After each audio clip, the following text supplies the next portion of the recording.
देता है? अच्छा बोलता कौन है? अच्छा सोचता कौन है? अच्छा करता कौन है? सब तो गलत ही बोलता है। अगर मैं कोई धार्मिक फिल्म बनाऊंगा, घाटा लग जाएगा, तो आवाज आई, रामानंद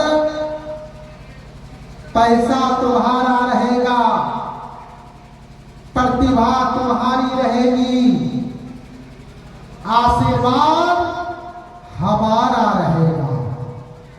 घरों में अगर ताले नहीं लगवा दिए तो कहना, जा तू रामायण सीरियल बना।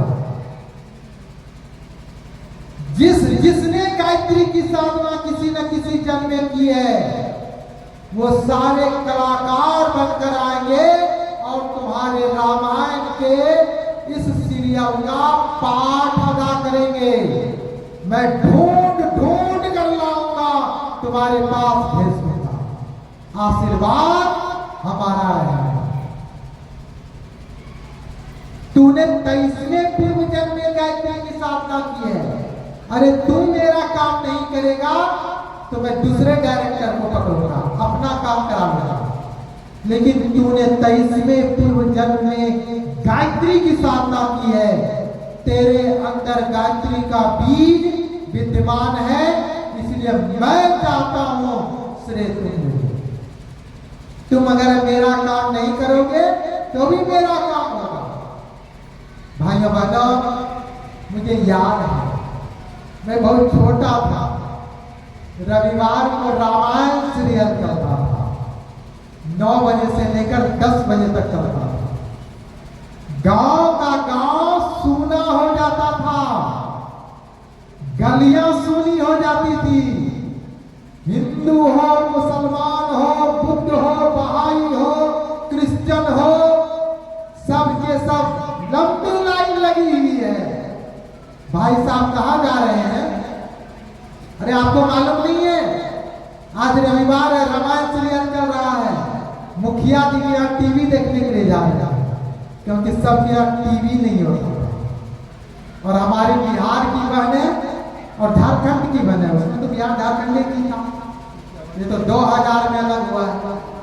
तो बिहार झारखंड की हमारी बहनें क्या काम करती थी कि टीवी के पास दीपक जलाकर रख देती थी, और रामायण सीरियल जब प्रारंभ होता था तो 2 मिनट पहले अगरबत्ती जलाती थी, दिखाती थी और प्रार्थना करती थी, हे भगवान राम बस एक आशीर्वाद देना कि जब तक रामायण सीरियल चल रहा हो बिजली मत करना।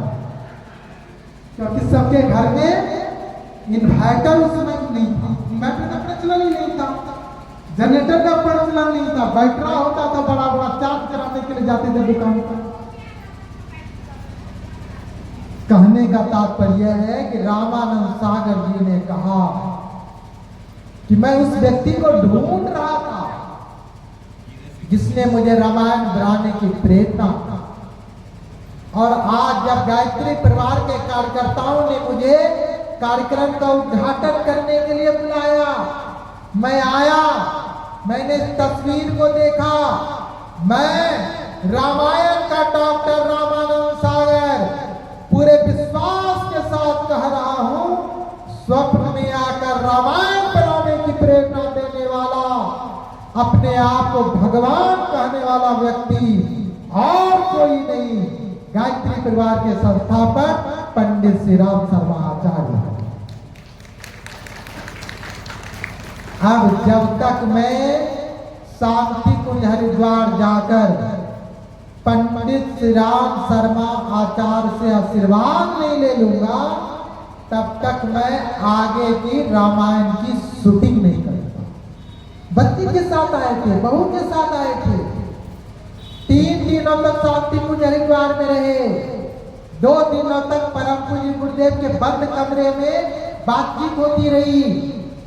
भाइयों बहनों, ऐसा गुरु मनुष्य का कल्याण करने के लिए, जीव का उत्थान करने के लिए, धरती को बचाने के लिए, सृष्टि को बचाने के लिए धरती पर कभी कभी आता है। कभी आया राम बनकर, कभी आया कृष्ण बनकर, इस युग को फिर बदलने श्री राम वह कहाया। देखो नया मसीहा भारत में फिर से आया, भारत में। और जो जो भगवान को पहचानता है निहाल हो जाता है, घाटे में रहता है। अरे आज तक कोई घाटे में नहीं रहा। जिसने कृष्ण बुद्ध गांधी का आना था पहचाना, वो चल पड़े साथ में, उनको पड़ा नहीं पछताना। फिर वे हुए निहाल, कौन झुठलाने वाला है। बदलो अपनी चाल, नया युग आने वाला है। कोई घाटे में नहीं रहा। भगवान राम ने कहा मैं भगवान हूं, राम को मारने के लिए जा रहा हूं, मेरा साथ दे दो। लोगों ने कहा पागल हो गया है पत्नी के वियोग में। बाप तो राम राम करके मर गया, बचा नहीं पाया। सीता का अपहरण करके रावण लेके चला गया, बचा नहीं पाया। पहचान नहीं पाया कि धरती पर सोने का मृग नहीं होता है, और सोने के मृग के पीछे दौड़ गया और कहता है भगवान है, पागल हो गया। किसी मनुष्य ने साथ नहीं दिया, किसी ने नहीं दिया। एक बाद में आए, वो भी तो रावण ने प्रताड़ित किया, तो विभीषण आ गया। विभीषण को छोड़कर किसी ने साथ दिया? किसने साथ दिया? जिसने पहचाना कि ये भगवान है। गिद्ध ने, गिलहरी ने, भालू ने, इन लोगों ने साथ दिया, इन जीवों ने साथ दिया, मनुष्यों ने साथ नहीं दिया। लेकिन भाइयों बहनों, भगवान राम भगवान थे कि नहीं थे? और जिसने साथ दिया निहाल हो गया, धन्य हो गया। जीव का उस समय में जन्म लेना सार्थक हो गया। आज पूरे विश्व में जितनी भगवान की मूर्तियां नहीं है, उनसे ज्यादा मूर्तियां हनुमान की है। उसके भक्त की ज्यादा मूर्तियां हैं। थोड़ा सा धूल उठाकर गिलहरी ने समुद्र में फेंक दिया, भगवान राम का आशीर्वाद स्वरूप 3 उंगली का चिन्ह आज भी उसके शरीर पर दिखाई पड़ता है। कोई घाटे में नहीं रहा, सब निहाल हो गया।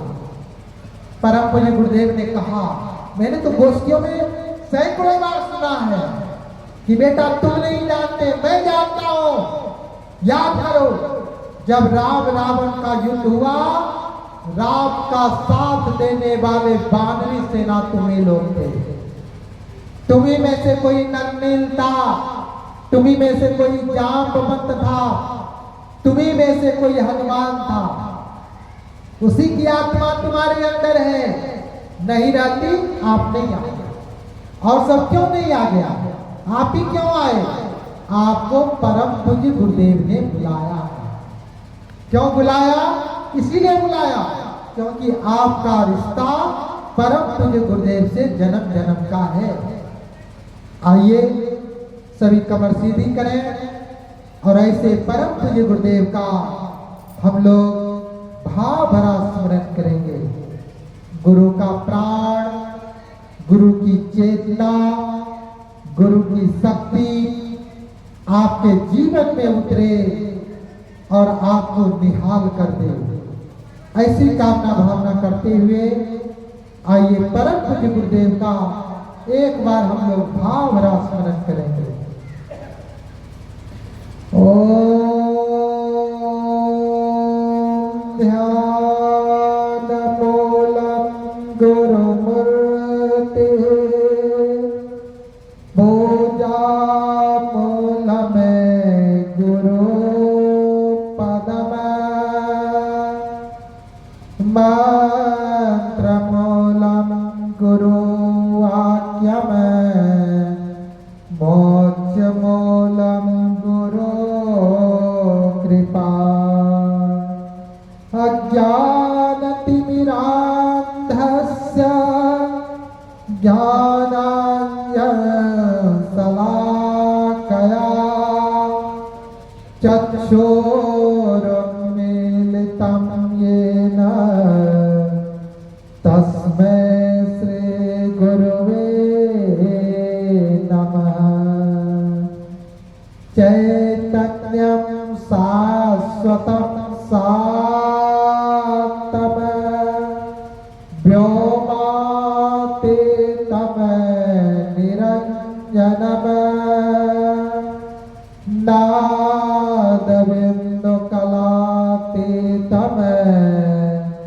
तस्मै श्री गुरुवे नमः।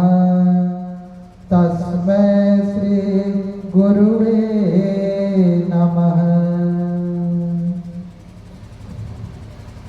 गायत्री महामंत्र जिसकी विस्तार से चर्चा आज से लेकर परसों तक के कार्यक्रम में करेंगे कि किस प्रकार गायत्री की चेतना व्यक्ति के जीवन में उतरती है और व्यक्ति को सर्वगुण संपन्न बना देती है।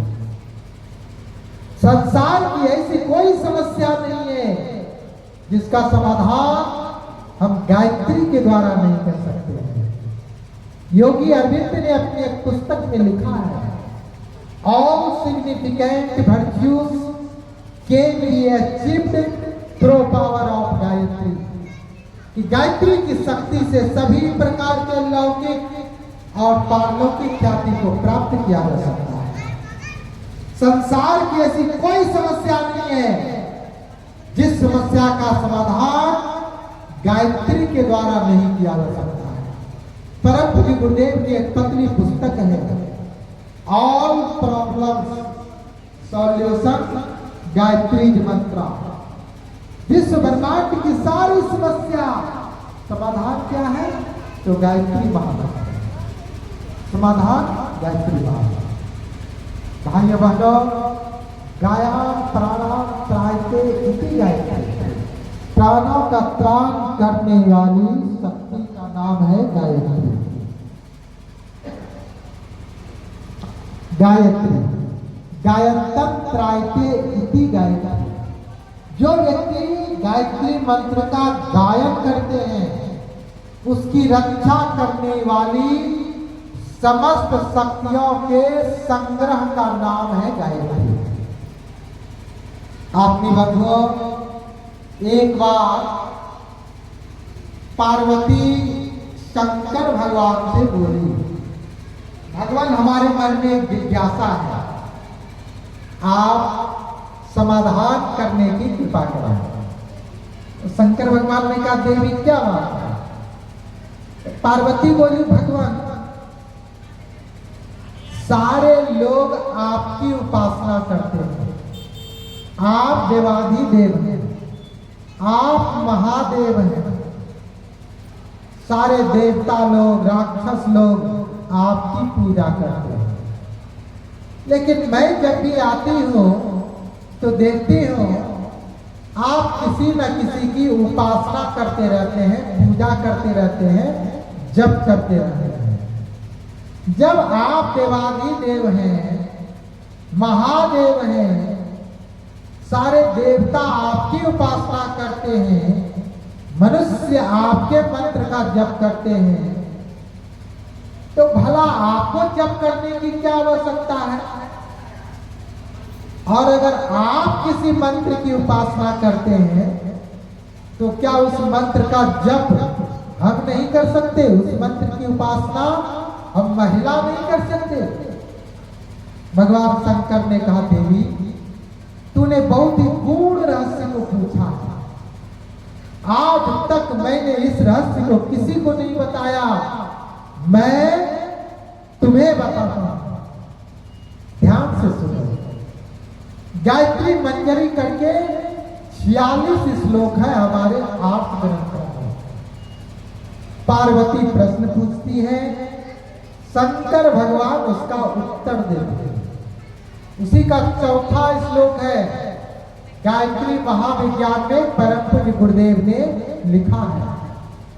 चौथा श्लोक, पार्वती प्रश्न पूछती है और शंकर भगवान ने उसका उत्तर देते हुए कहा, गायत्री वेद मातास्ति साध्या शक्तिर्मता भुवि जगताम जननी चैव तापु पासे हमें वही। गायत्री वेद माता अस्ति, गायत्री वेदों की माता है। इसी से वेदों का निर्माण हुआ। ओम भूर्भुवः स्वः से ऋग्वेद, तत्सवितुर्वरेण्यं से यजुर्वेद, भर्गो देवस्य धीमहि से सामवेद और धियो यो न प्रचोदयात् से अथर्ववेद का निर्माण हुआ है। पृथ्वी पर वही आदि शक्ति कहलाती है, सबसे पुरानी शक्ति। देवी एक रहस्य की बात बताता हूं, ध्यान से सुनो। महामंत्र जिते ने जग माही को गायत्री सम नाही। इस विश्व ब्रह्मांड में जितने भी मंत्र हैं, जिसकी गिनती महामंत्रों में होती है, सबसे श्रेष्ठ महामंत्र कौन है? गायत्री मंत्र है। ब्रह्मा जी ने उसी गायत्री मंत्र के विस्फोट से सृष्टि का निर्माण किया। इसीलिए गायत्री मंत्र को बीज मंत्र कहा जाता है। सृष्टि बीज जग जननी भवानी काल रात्रि वरदा कल्याण, काल रात्रि वरदा कल्याण। ब्रह्मा जी ने उसी गायत्री मंत्र के विस्फोट से सृष्टि का निर्माण किया। सृष्टि के जर्रे जर्रे में गायत्री की सत्ता समाई हुई है। क्योंकि ब्रह्मा जी ने गायत्री मंत्र के विस्फोट से सृष्टि का निर्माण किया, गायत्री इस विश्व ब्रह्मांड के कण कण में समाई हुई है। इसीलिए इस विश्व ब्रह्मांड की किसी भी प्रकार की समस्या का समाधान अगर किया जा सकता है तो गायत्री की साधना के द्वारा किया जा सकता है। देवी एक रहस्य की बात और बताता हूं, जो सिर्फ मेरी उपासना करता है, जो सिर्फ मेरे मंत्र का जप करता है, वह कभी भी परम तत्व का अधिकारी नहीं हो सकता है। मेरे मंत्र का जप करने वाला रावण हुआ, वेद ज्ञान उत्तम कुल पाया, फिर भी रावण असुर कहाया। मेरी उपासना करने वाला ही रावण हुआ, कुंभकर्ण हुआ, मेघनाथ हुआ, भस्मासुर हुआ, जरासंध हुआ, दुर्योधन हुआ, दुशासन हुआ। युद्ध भूमि में सबका सब मारा गया।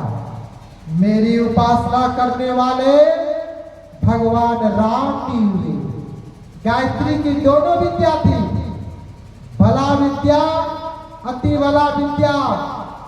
बला विद्या को वशिष्ठ से प्राप्त किया, अति बला विद्या को विश्वामित्र से प्राप्त किया, जिसको ऋषियों ने गायत्री और सावित्री विद्या कहा है। जिसको कम पढ़े लिखे लोग ज्ञान और विज्ञान गायत्री की दो धाराओं के नाम से जानते हैं। भगवान राम के पास दोनों विद्या थी। विजय श्री की माला को अपने गले में डाल दिया।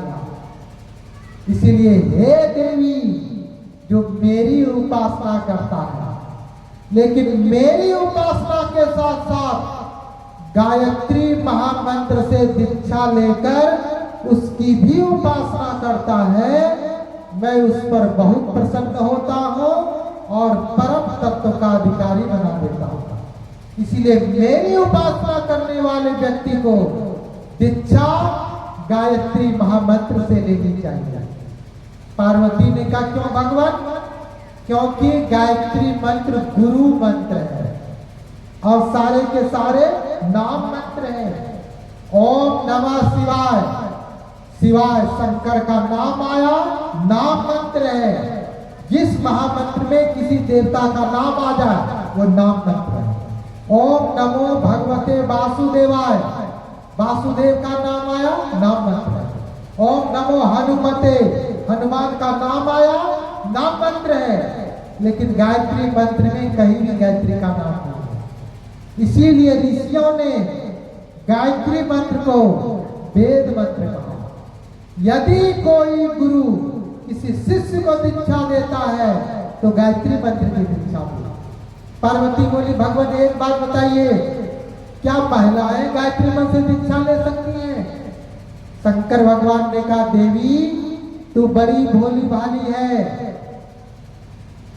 अरे जीव हो, मनुष्य हो, नर हो, नारी हो, हर एक व्यक्ति के अंदर में जो आत्मा है ना, वह न तो नर है न नारी है, और हर एक आत्मा को परमात्मा से मिलने का अधिकार है, और आत्मा को परमात्मा से मिलाने वाला एक ही मंत्र है। अग्नि पुराण ने कहा अजपा नाम गायत्री ब्रह्म विष्णु महेश्वरान अजपाम जपते यस्ताम पुनर्जन्म न विद्यते। अजपा गायत्री ब्रह्मा विष्णु शंकर की शक्तियों से परिपूर्ण है। अजपा गायत्री के जप करने वाले व्यक्ति का कभी भी पुनर्जन्म नहीं होता, आवागमन के चक्र से छूट जाता है। पार्वती बोली भगवान एक बात बताइए, क्या मैं गायत्री मंत्र से दीक्षा ले सकती हूँ? शंकर भगवान ने कहा ले सकती है। कौन दीक्षा देगा? शंकर भगवान ने कहा कि मैं दूंगा। और इतिहास में सबसे पहला दीक्षा अगर किसी ने दिया भगवान शंकर ने, इसीलिए भगवान शंकर को आदि गुरु कहा जाता है। इस ब्रह्मांड का सबसे पहला गुरु अगर कोई है, कौन है? भगवान शंकर है। और पहली शिष्या माता पार्वती। किस मंत्र की दीक्षा दी गई? गायत्री महामंत्र की दीक्षा। भाइयों बहनों, हम निवेदन कर रहे थे गायत्री के बारे में। भगवान शंकर ने कहा गायत्री मंत्र मनुष्यों के लिए ही नहीं, मनुष्योत्तर प्राणी के लिए भी है। गायत्री किसी जाति की नहीं है, गायत्री किसी व्यक्ति की नहीं है, गायत्री तो सबों की है।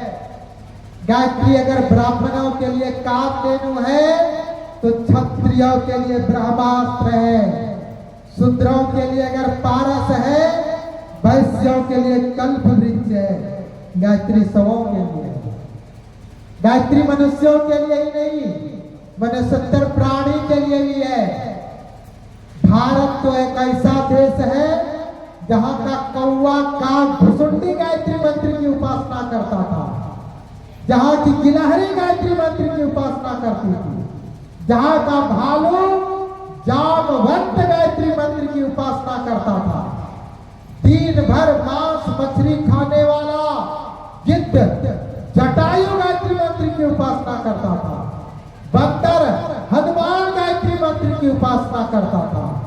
गायत्री मनुष्यों के लिए ही नहीं, मनुष्योत्तर प्राणी के लिए भी है। गायत्री सबों को। परम पूज्य गुरुदेव एक बड़ी ही मार्मिक घटना हम लोग को सुनाया करते थे कि बेटा एक बुढ़िया थी,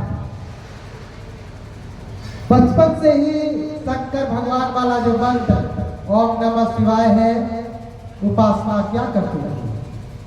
वर्षों बीत गए,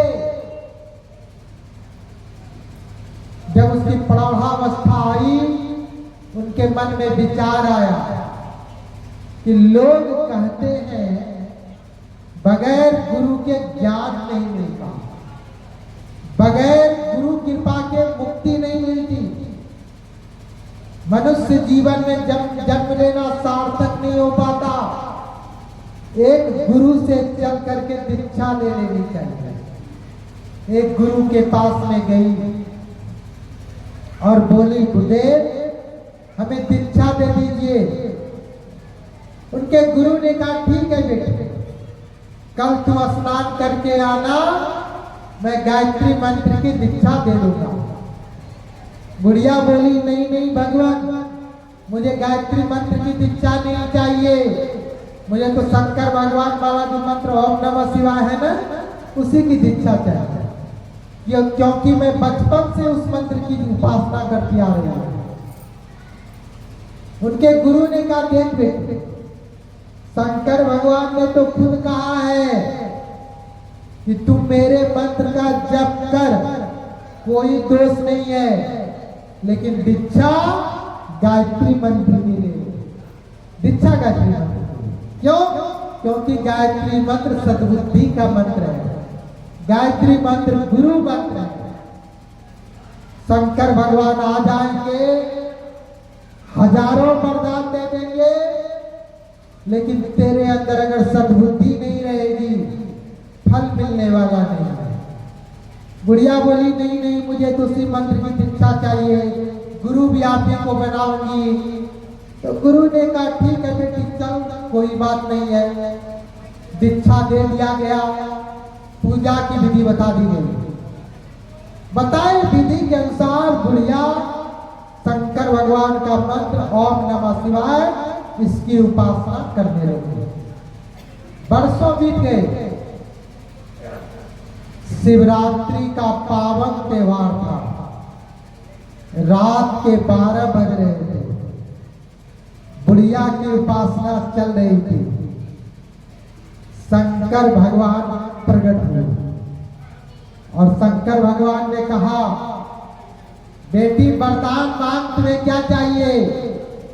बुढ़िया आंख बंद किए हुए बोली आप कौन हैं?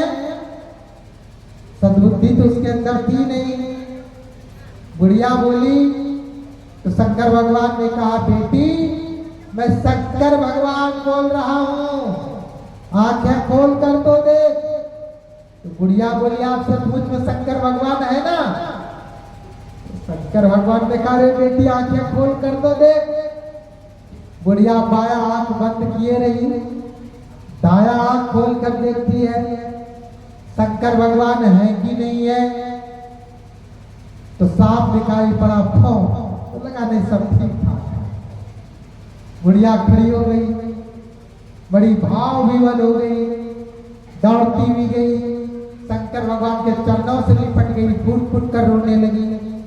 शंकर भगवान ने कहा देख बेटी आज औपचारिकता के लिए हमारे पास समय नहीं है, शिवरात्रि का पावन त्योहार है, दुनिया में हमारे करोड़ों भक्त हैं, सबके पास जाना है, तुझे जो कुछ चाहिए जल्दी मांग ले। अब बुढ़िया हड़बड़ा गई, मांगे तो क्या मांगे? बुढ़िया बोली भगवान हमें 10 मिनट का समय दीजिए। क्यों? घर में सलाह मशविरा करके आती हूं। शंकर भगवान ने कहा इतना समय नहीं है, तुझे मांगना है तो जल्दी मांग, नहीं तो मैं चला।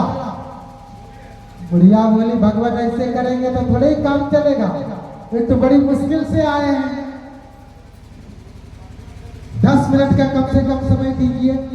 शंकर भगवान ने कहा बेटी इतना समय नहीं। अच्छा एक बात बता, तेरे घर में कौन कौन है? 3 लोग हैं। कौन कौन है? एक तो मैं हूं, एक मेरा 70 साल का बूढ़ा पति है, बाएं पैर में पैरालिसिस मार दिया है, लकवा मार दिया है, लाठी के सहारे खटखट करके चलता है। और एक मेरा 30 साल का बेरोजगार लड़का है। तो शंकर भगवान ने कहा कि ठीक है बेटी कोई बात नहीं, मैं तीनों को एक एक वरदान दे देता हूं, लेकिन पहला वरदान मैं तुम्हें दूंगा। क्यों? क्योंकि मैं तुम्हारी साधना से प्रसन्न हुआ। तो बुढ़िया मन में विचार करने लगी, अच्छा चलो कोई बात नहीं है, 3 वरदान देंगे शंकर भगवान, तीनों को एक एक वरदान देंगे।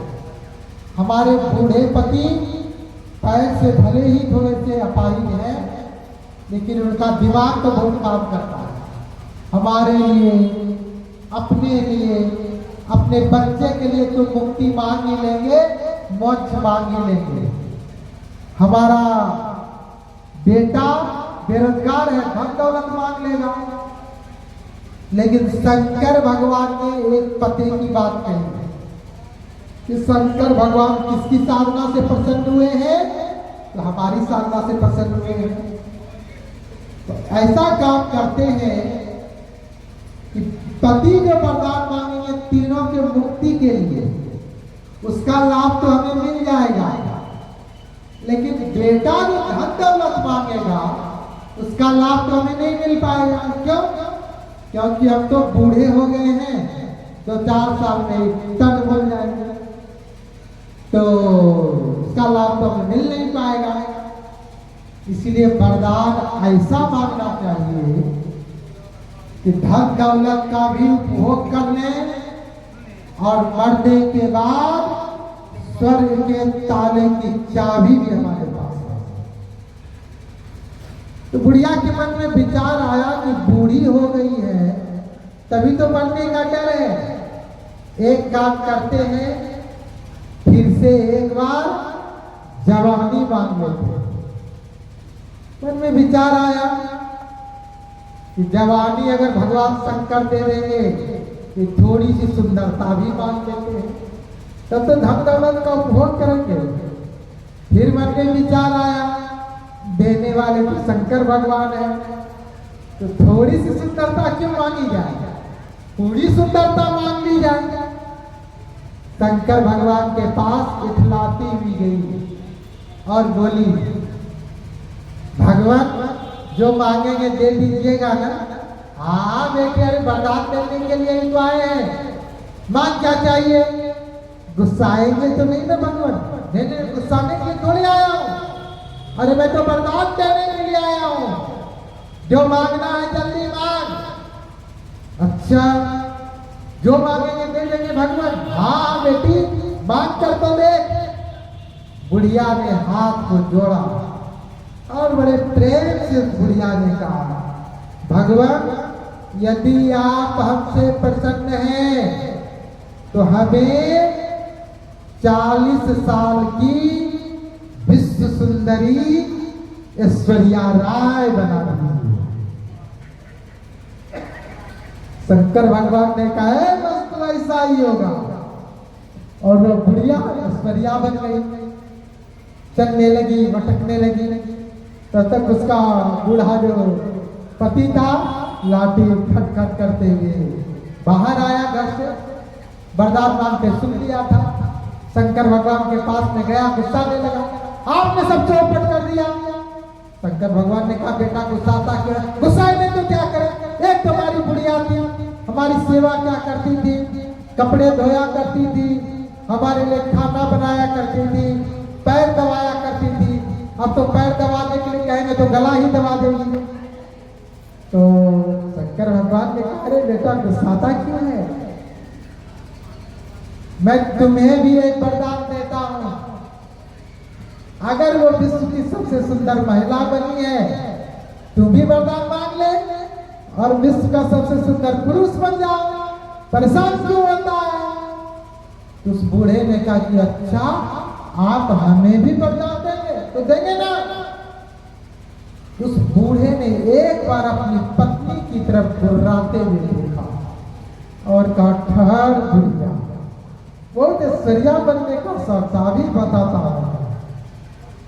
शंकर भगवान के पास में बूढ़ा गया, हाथ जोड़कर बोला, शंकर भगवान यदि आप हमसे प्रसन्न हैं, हमारी बुढ़िया जिसको आपने ऐश्वर्या बना दिया है उसको सुगरिया बना दीजिए।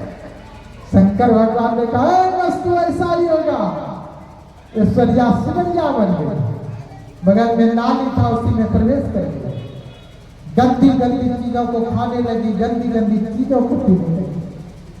तब तक उसका बेरोजगार लड़का अंदर से रोते हुए आया, शंकर भगवान के पास में गया, हाथ को जोड़ा, बोला, ये क्या कर दिया शंकर भगवान, क्या वो बेटा रो क्यों रहे, रोए नहीं तो क्या करे। एक तुम्हारी माँ बुढ़िया थी, आपने सुगरिया बना दिया है, रोए नहीं तो क्या करे। तो शंकर भगवान ने कहा, बेटा छोड़ इस बुढ़े बुढ़ी का चक्कर, तुम कोई वरदान मांग ले, धन दौलत मांग ले और जीवन भर ऐश्वर्याराम की जिंदगी व्यतीत कर, छोड़ इस बुढ़े बुढ़ी का चक्कर। उस बच्चे ने कहा कि भगवान आप हमें भी वरदान देंगे तो देंगे ना एक वरदान। उस बच्चे ने कहा, ठीक है भगवान, यदि आप हमसे प्रसन्न हैं, हमारी माँ जिसको आपने सुगरिया बना दिया है उसको फिर से बुढ़िया बना दीजिए। शंकर भगवान ने कहा, बस तो ऐसा ही होगा, सुगरिया फिर से बुढ़िया बना। शंकर भगवान अंतर्ध्यान हो गए। उनके गुरु आए, गुरु ने कहा क्यों बेटी, आज शंकर भगवान को आना था, आए कि नहीं? आए ना। वरदान मिला कि नहीं? मिला ना। कितना वरदान मिला? 3 वरदान मिला। क्या क्या मिला? शंकर भगवान तो बुढ़िया ने कहा भगवान आप ठीक कहते थे, तेरे अंदर अगर सद्बुद्धि नहीं रहेगी, शंकर भगवान आ जाएंगे, हजारों वरदान दे देंगे, फिर भी फल मिलने वाला नहीं है। क्या बताए गुरुदेव? सब गुड़ गोबर हो रहे हैं। आपने ठीक कहा। अब एक बात बताइए, क्या मैं गायत्री मंत्र से दीक्षा ले सकती हूँ? तो उनके गुरु ने कहा बेटी, गायत्री मंत्र में ऋषियों ने छूट दिया है कि अगर किसी गुरु ने आपको दीक्षा दी है और दीक्षा में अगर गायत्री मंत्र की दीक्षा नहीं दी है तो आप फिर से गायत्री मंत्र की दीक्षा ले सकते हैं। क्यों? क्योंकि गायत्री मंत्र ब्रह्मांड का सबसे श्रेष्ठ मंत्र है। भगवान राम के 2 गुरु थे। पहले गुरु का नाम वशिष्ठ था, गायत्री का कम जानकार था। विश्वामित्र को गुरु बनाया जो गायत्री के सिद्ध साधक थे। भगवान श्री कृष्ण के 2 गुरु थे। पहले गुरु का नाम संदीपन था, गायत्री का कम जानकार था। तो गुरु किसको बनाया? दुर्वासा को गुरु बनाया जो गायत्री के सिद्ध साधक थे। और दत्तात्रेय ने गायत्री के एक अक्षर के तत्व ज्ञान को आत्मसात करने के लिए एक गुरुओं को वरण किया था। दत्तात्रेय के 24 गुरु थे। गायत्री मंत्र के एक अक्षर के लिए एक गुरु को वरण किया था।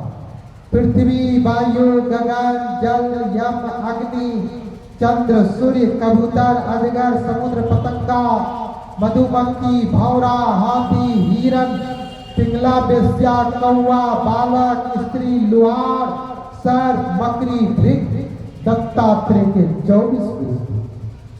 भाइयों बहनों, हम निवेदन कर रहे थे गायत्री के बारे में। गायत्री का प्राण फिर से बुढ़िया के जीवन में उतरा। उनके गुरु ने गायत्री मंत्र की दीक्षा दी और बुढ़िया का जीवन धन्य हो गया।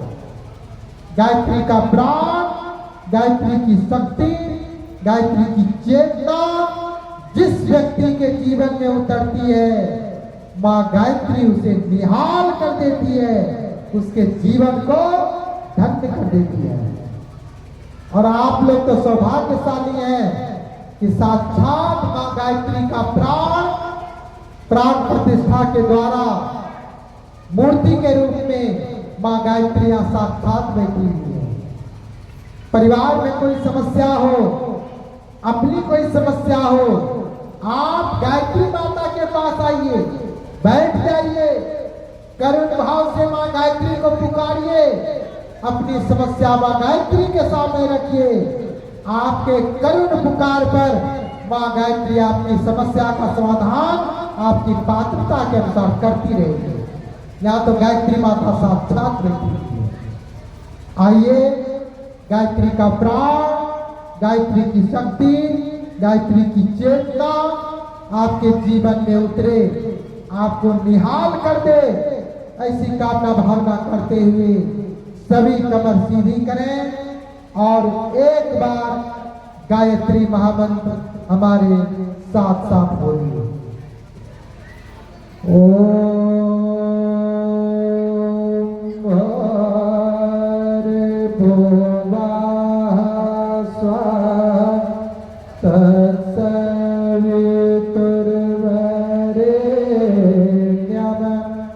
भर्गो देवस्य धीमहि धियो यो नः प्रचोदयात्।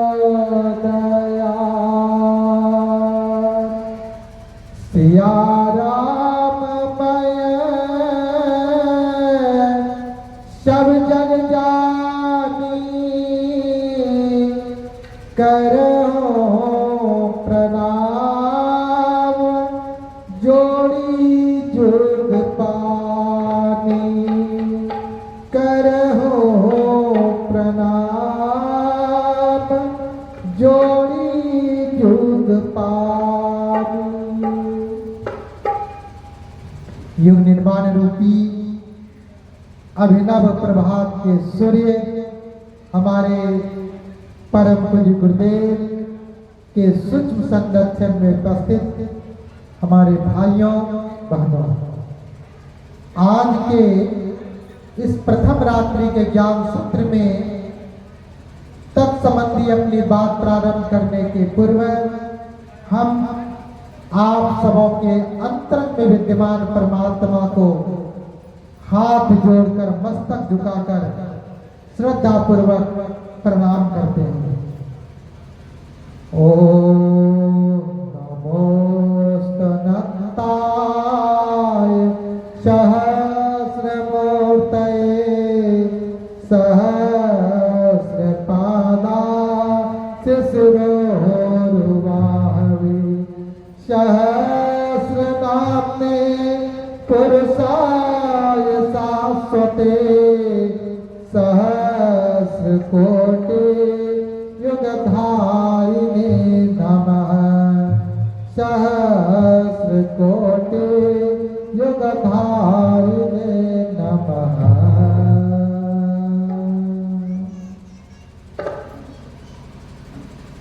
भाइयों बहनों,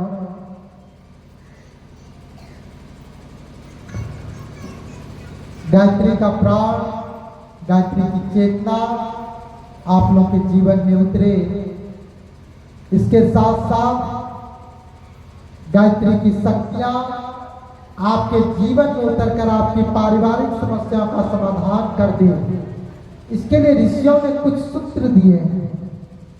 उपनिषदों में वर्णन मिलता है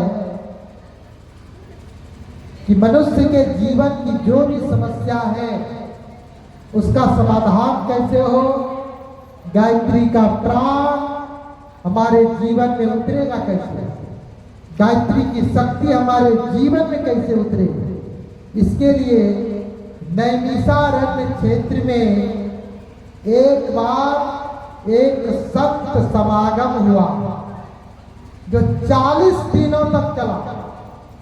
उसमें ऋषि लोग कहाँ से आए तो उपनिषदों में वर्णन मिलता है। एक नैमिषारण्य ज्ञान संगम उत्तम मनीषीणां मुनीनां च बभूव परमाद्भुतः काश्यपाटलिपुत्रस्य ब्रह्मावर्तस्य तस्य च आर्यावर्तस्य सर्वस्य यानि क्षेत्राणि संस्थितः कपिलवस्तुर्विशेषेण तेभ्यः सर्वे अपि संज्ञिताः प्रज्ञाप्रोसंज्ञास्ते मूर्धन्याधन्त जीवना। एक बार नैमिषारण्य नामक पुण्य स्थल में एक उत्तम ज्ञान संगम हुआ कि गायत्री का दर्शन, गायत्री की शक्ति, गायत्री का प्राण, गायत्री की चेतना मनुष्य के जीवन में उतरे कैसे। इसके लिए ऋषियों ने व्यवस्था बनाई, संत समागम किया और ऋषियों ने एक सूत्र को ढूंढ कर और उस सूत्र का नाम ऋषियों ने दिया संस्कार और कहा कर्म बीजम संस्कार। संस्कार क्या है? कर्म का बीज है।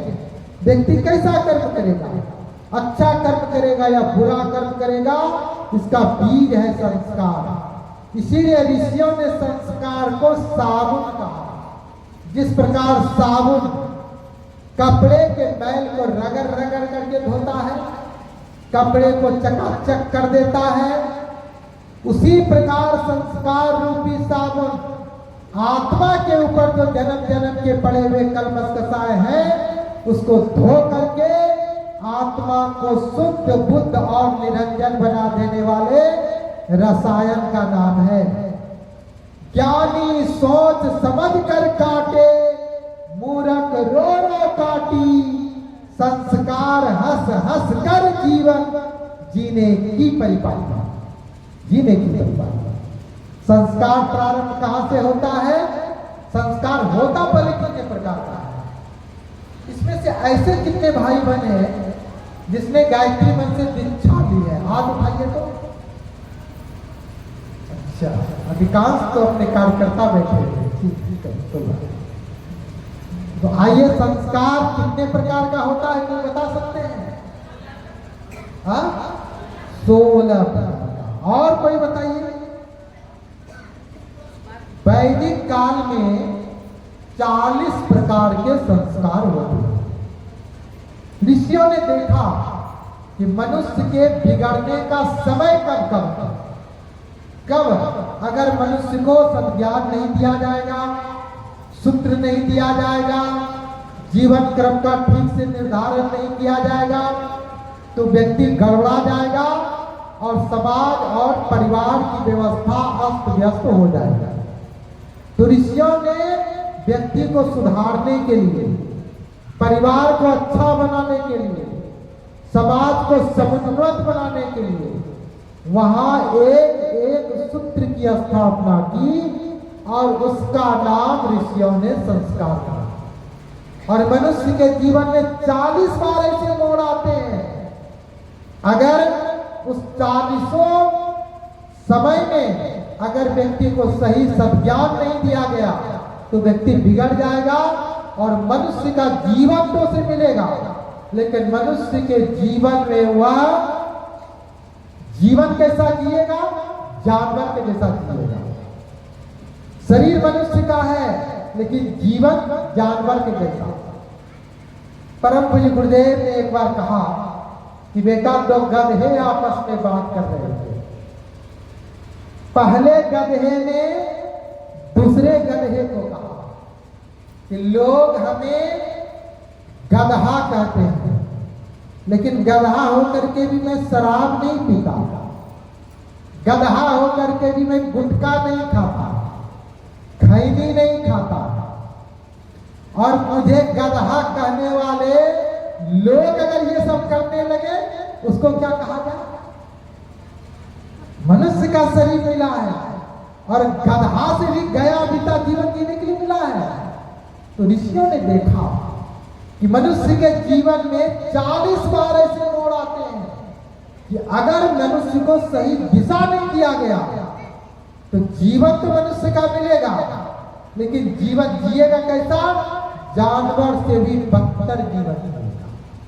इसीलिए ऋषियों ने उस स्थान पर एक मोड़ को ठीक करने के लिए, एक नट बोल्ट को कसने के लिए एक सूत्र की स्थापना की और उसका नाम संस्कार। वैदिक काल में 40 प्रकार के संस्कार होते थे। मनुस्मृति काल तक आते आते 40 में से 27 शेष रहा। कलयुग आते आते 16 शेष रहा, जिसकी चर्चा आप लोग अभी कर रहे हैं। परम पूज्य गुरुदेव ने कुछ संस्कार को हटा दिया, कुछ संस्कार को एक दूसरे से मिला दिया। कुछ संस्कार वर्तमान जो सामाजिक व्यवस्था है उसकी कसौटियों पर खरा नहीं उतर रहा था। जैसे पहले संस्कार होता था कर्ण छेदन संस्कार, लेकिन वर्तमान जो सामाजिक व्यवस्था है कर्ण छेदन संस्कार, नाक छेदन संस्कार, ये वर्तमान जो सामाजिक व्यवस्था है उसकी कसौटी पर खरा नहीं उतर रहा। अब तो हमारी बहनें कान को नहीं छेदवाती हैं, भाई लोग छेदवाने लगे। हमारी बहनें केस को छोटा कर लेती हैं, भाई बड़ा कर देते हैं। स्थिति उल्टी हो गई। तो गुरु जी ने कहा कि वर्तमान जो सामाजिक व्यवस्था है इसमें से यह संस्कार खराब नहीं उतर रहा है, इसलिए हटा दिया। गुरु जी ने हटा दिया और 16 में से 10 संस्कार को रखा। ध्यान से सुनिए, आप लोग भी कहीं कराने जाएंगे, बताने जाएंगे तो आप लोग को समझ आएगा। 10 संस्कार को परम पूज्य गुरुदेव ने रखा। 2 संस्कार को परम पूज्य गुरुदेव ने जोड़ा। एक विवाह दिवसोत्सव संस्कार और दूसरा जन्म दिवसोत्सव संस्कार। विवाह दिवसोत्सव संस्कार क्यों? क्योंकि आजकल शादियां नहीं होती, तो क्या होता है, खरीद फरोख्त होता है। लड़का वाला अपने लड़का को बेच देते हैं, कोई 10 लाख में बेचता है, कोई 50 लाख में बेचता है, कोई और ज्यादा में, कोई सस्ता भी बेचता है। और लड़की वाले लड़के को खरीद कर ले जाते हैं। इसीलिए शादी होकर के जब घर में नई वाली बहू आती है तो तुरंत सास शिकायत करने आ जाती है कि देखिए ना भाई साहब, जब से नई वाली बहू आई है तब से तो हमारा कहना हमारा बेटा मानता ही नहीं है। हम लोग पूछते हैं आपने अपने बच्चे को कितने में बेचा है? जन्म दिया, पाल पोस कर बड़ा किया, सेवा लेने का जब समय आया तो आपने तो अपने बेटे को बेच दिया। बहू सेवा करने वाली आएगी कि नहीं आएगी, ये तो बेटा को बेचने से पहले सोचना चाहिए था। इसलिए बाराती जब लोग जाते हैं ना, भूल से भी पानी मांग ले बाराती वाला, गांव वाला कहता है ऐसा ऐसे थोड़े ही मिलेगा, तो हमने तो आपके बेटे को 10 लाख में खरीद कर लाया है। पहले पूरा गांव, पूरा मोहल्ला नाच करके दिखाओ। जितना बढ़िया डांस करोगे, नाचोगे, उतना बढ़िया भोजन प्रसाद मिलेगा। और बाराती वाले पूरा गांव नाचते रहते हैं। अब तो बहनें भी नाचती हैं, आप लोग तो अच्छे लोग हैं, नहीं नाचते हैं, लेकिन हम लोग तो पूरा देश विदेश घूमते रहते हैं। तो भाइयों बहनों, इतना ही नहीं, और गए थे शादी का संस्कार कराने के लिए। और शादी के मंडप पर कौन बैठे हैं? तो बर बैठे हुए हैं, बधू बैठी हुई है, और सब खर्राटे लेके सो रहे हैं, और 75% तो खा करके भाग ही जाते हैं रात को। शादियां होती ही नहीं है। और आजकल तो लड़का पंडित जी को घूस भी दे देता है, पंडित जी जल्दी खींच दीजिए। तो पंडित जी कहते कोई बात नहीं, तुम्हारे ये दाम्पत्य जीवन की गाड़ी भी इतनी जल्दी खींचने वाली है। भाइयों बहनों, निवेदन ये कर रहे थे, शादी की सालगिरह मनाइए। इसके लिए गुरु जी ने एक संस्कार को जोड़ा और उसका नाम है विवाह दिवसोत्सव संस्कार। कैसे मनाएंगे? तो जिस दिन शादी का सालगिरह होगा, मीरा जी को बुला करके ले लेंगे, जाकर के बता देगी कैसे मनाया जाता है। एक संस्कार को और परम पूज्य गुरुदेव ने जोड़ा, और वो कौन सा संस्कार है? जन्मदिन संस्कार। जन्मदिन पर हम लोग क्या करते हैं? बैलून को फोड़ देते हैं, केक को काट देते हैं, मोमबत्ती को बुझा करके हैप्पी बर्थडे टू यू करके मोमबत्ती का राम नाम सत्य कर देते हैं। मोमबत्ती ऋषियों ने कहा दीपक ज्योति की लौ प्रेम का प्रतीक है। और जन्मदिन के अवसर पर हम लोग क्या करते हैं? मोमबत्ती को जलाते हैं, बुझा देते हैं, यानी कि हमारे घर से प्रेम समाप्त हो जाए। यही कारण है एक माँ बाप 8-10 बच्चे का पालन पोषण तो कर लेता है, लेकिन 10 बच्चा मिलकर के एक माँ बाप को बुढ़ापे में 2 रोटी खाने के लिए नहीं देता। वृद्धाश्रम जगह जगह बनने लगे हैं। और कौन जाते हैं? जिसको पढ़ाने के लिए माँ बाप सबसे ज्यादा जिस पर पैसा खर्च करता है, वही बाद में बुढ़ापे में जाकर के वृद्धाश्रम में छोड़ आता है। क्यों? क्योंकि आपने संस्कार ही वैसा दिया है। आज केक काट रहा है, कल पैसा घट जाएगा तो बाप का जेब काट देगा, परसों कुछ और ज्यादा पैसे की आवश्यकता होगी तो कोई कुछ और काट लेगा। वह बोल नहीं सकते व्यास मंच से, लेकिन भाइयों बहनों निवेदन ये कर रहे हैं। इसके लिए ऋषियों ने, परम पूज्य गुरुदेव ने 2 संस्कार को जोड़ा और 10 संस्कार को 16 में से रखा, जिसमें से 5-6 संस्कार की चर्चा अभी करेंगे, जो कल कराया जाएगा। ध्यान से सुनिए। बोले गायत्री माता की। संस्कार प्रारंभ कहां से होता है? माँ की गर्भ से होता है। बच्चा जब माँ की गर्भ में आता है माँ के खान पान का, माँ के रहन सहन का, आसपास के वातावरण का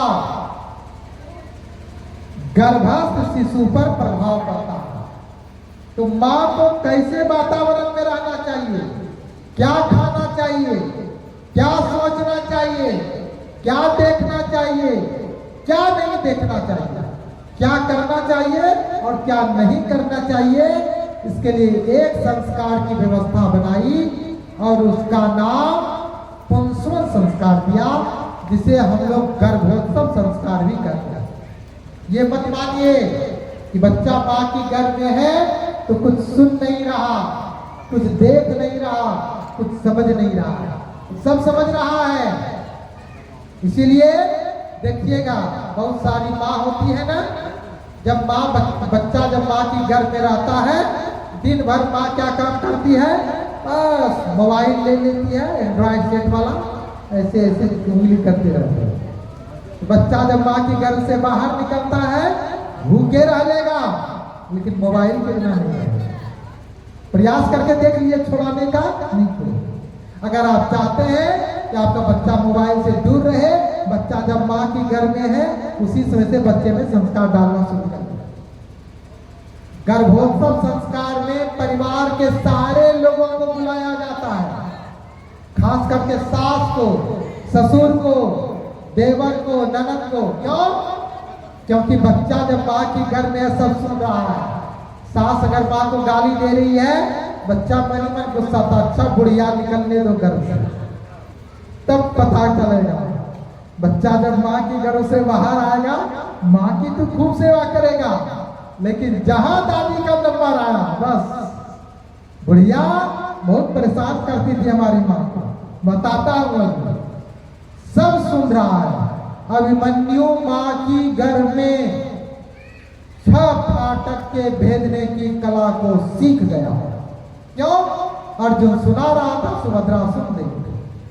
7वां फाटक सुभद्रा सो गई, उसके गर्भ में अभिमन्यु पल रहा था, वो भी सो गया। हम निवेदन ये कर रहे थे, आप बच्चे को जैसा बनाना चाहते हैं तो आप वैसे वातावरण का निर्माण अपने घर में करें। इसीलिए गर्भोत्सव संस्कार जब होता है, आशीर्वाद देने के लिए सास से लेकर घर के लोगों को बुलाया जाता है, उसको समझाया जाता है कि आप अच्छी दादी बनिए, आप अच्छी बुआ बनिए, नहीं तो बच्चा जब आपको परेशान करेगा तो हमारे पास करने के लिए मत आइएगा, आपका बच्चा तो बिगड़ गया है, क्योंकि घर में नहीं देख रहा था। तो ऋषियों ने एक संस्कार की व्यवस्था बनाई और उसका नाम दिया गर्भोत्सव संस्कार, पुंसवन संस्कार। रामचरितमानस में तुलसीदास जी ने लिखा है कि जब राजा दशरथ चौथे पन में चले गए, एक भी संतान की प्राप्ति नहीं हुई, तो वशिष्ठ के पास में गए। वशिष्ठ को उन्होंने कहा, क्या हमारे कुल में एक दीपक प्रज्वलित नहीं हो पाएगा? तो वशिष्ठ ने कहा कि हे राजा, आप परेशान मत होइए, चौथे पन में चले गए हैं, एक भी संतान नहीं है। तो वशिष्ठ ने कहा, राजा यज्ञ भगवान की शरण में जाइए। क्यों? क्योंकि होता है सारे विश्व का कल्याण यज्ञ से, जल्दी प्रसन्न होते हैं भगवान यज्ञ से। यज्ञ भगवान की शरण में जाइए। और यज्ञ के ज्ञाता 2 ऋषि हैं। पहले ऋषि याज्ञवल्क्य हैं और दूसरे ऋषि श्रृंगी हैं, जमुई जिला में तपस्या कर रहे हैं बैठकर। आप जाइए वहां, रामचरितमानस, रामायण में वर्णन मिलता है, रामचरितमानस में नहीं, रामायण में वर्णन मिलता है।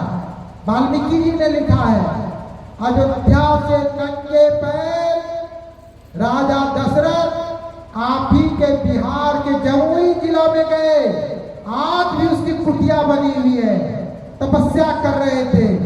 गए और श्रृंगी ऋषि को अपनी व्यथा वेदना के बारे में बताया।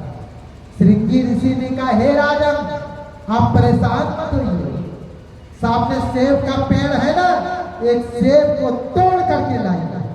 इसका क्या करेंगे ऋषिवर? सूक्ष्मणु को मंत्र विज्ञान से खींचेंगे, इसमें स्थापित कर देंगे, घर लेकर के जाइएगा, बराबर बराबर भागों में काट करके आप रानियों को खिला दीजिएगा, आपकी रानियां गर्भस्थ हो जाएगी। इस संस्कार का नाम है गर्भाधान संस्कार। परम पूज्य गुरुदेव ने कहा कि बेटा अब गर्भाधान संस्कार कराने की आवश्यकता नहीं है। क्यों? क्योंकि भारत की जनसंख्या तो ऐसे ही काफी बढ़ गई है। तो परम पूज्य गुरुदेव ने गर्भाधान संस्कार को पुंसवन संस्कार में जोड़ा। कर्मकांड भास्कर में अगर आप पढ़ेंगे देखिएगा, उसमें एक आएगा गर्भाधान। गर्भाधान पहले संस्कार अलग था, परम पूज्य गुरुदेव ने जोड़ दिया, एक संस्कार रखा गर्भाधान पुंसवन संस्कार, जिसको हम लोग गर्भोत्सव संस्कार करते हैं। उन्होंने कहा दशरथ ने, ऋषिवर मंत्र विज्ञान में इतनी क्षमता है तो है ना, हमारा पहले का पूरा का जीवन क्रम मंत्र विज्ञान शब्द विज्ञान पर आधारित था। हमारी बहनें धान रोपने के लिए जाती थी, उसका गीत अलग होता था। धान काटने के लिए जाती थी, उसका गीत अलग होता था। हमारी बहनें शादी में समधी समधन को गाली देती थी, वो भी मंत्र विज्ञान शब्द विज्ञान पर आधारित होता था। शादी का गीत श्राद्ध में नहीं गाया जाता था और श्राद्ध का गीत शादी में नहीं गाया जाता था। हमारे भाई लोग होली का गीत गाते थे, राग अलग होता था, और उसी होली के गीत को अगर चैत में गाना होता था, राग बदल जाता था और ताल बदल जाता था। और आज तो इस फिल्म वाले ने सब गुड़ गोबर करके रख दिया। हमारी परिवार की व्यवस्था भी अस्त व्यस्त हो गई है। एक सेब को तोड़कर श्रृंगी ऋषि लाए, राजा दशरथ लाए, श्रृंगी ऋषि को दिया।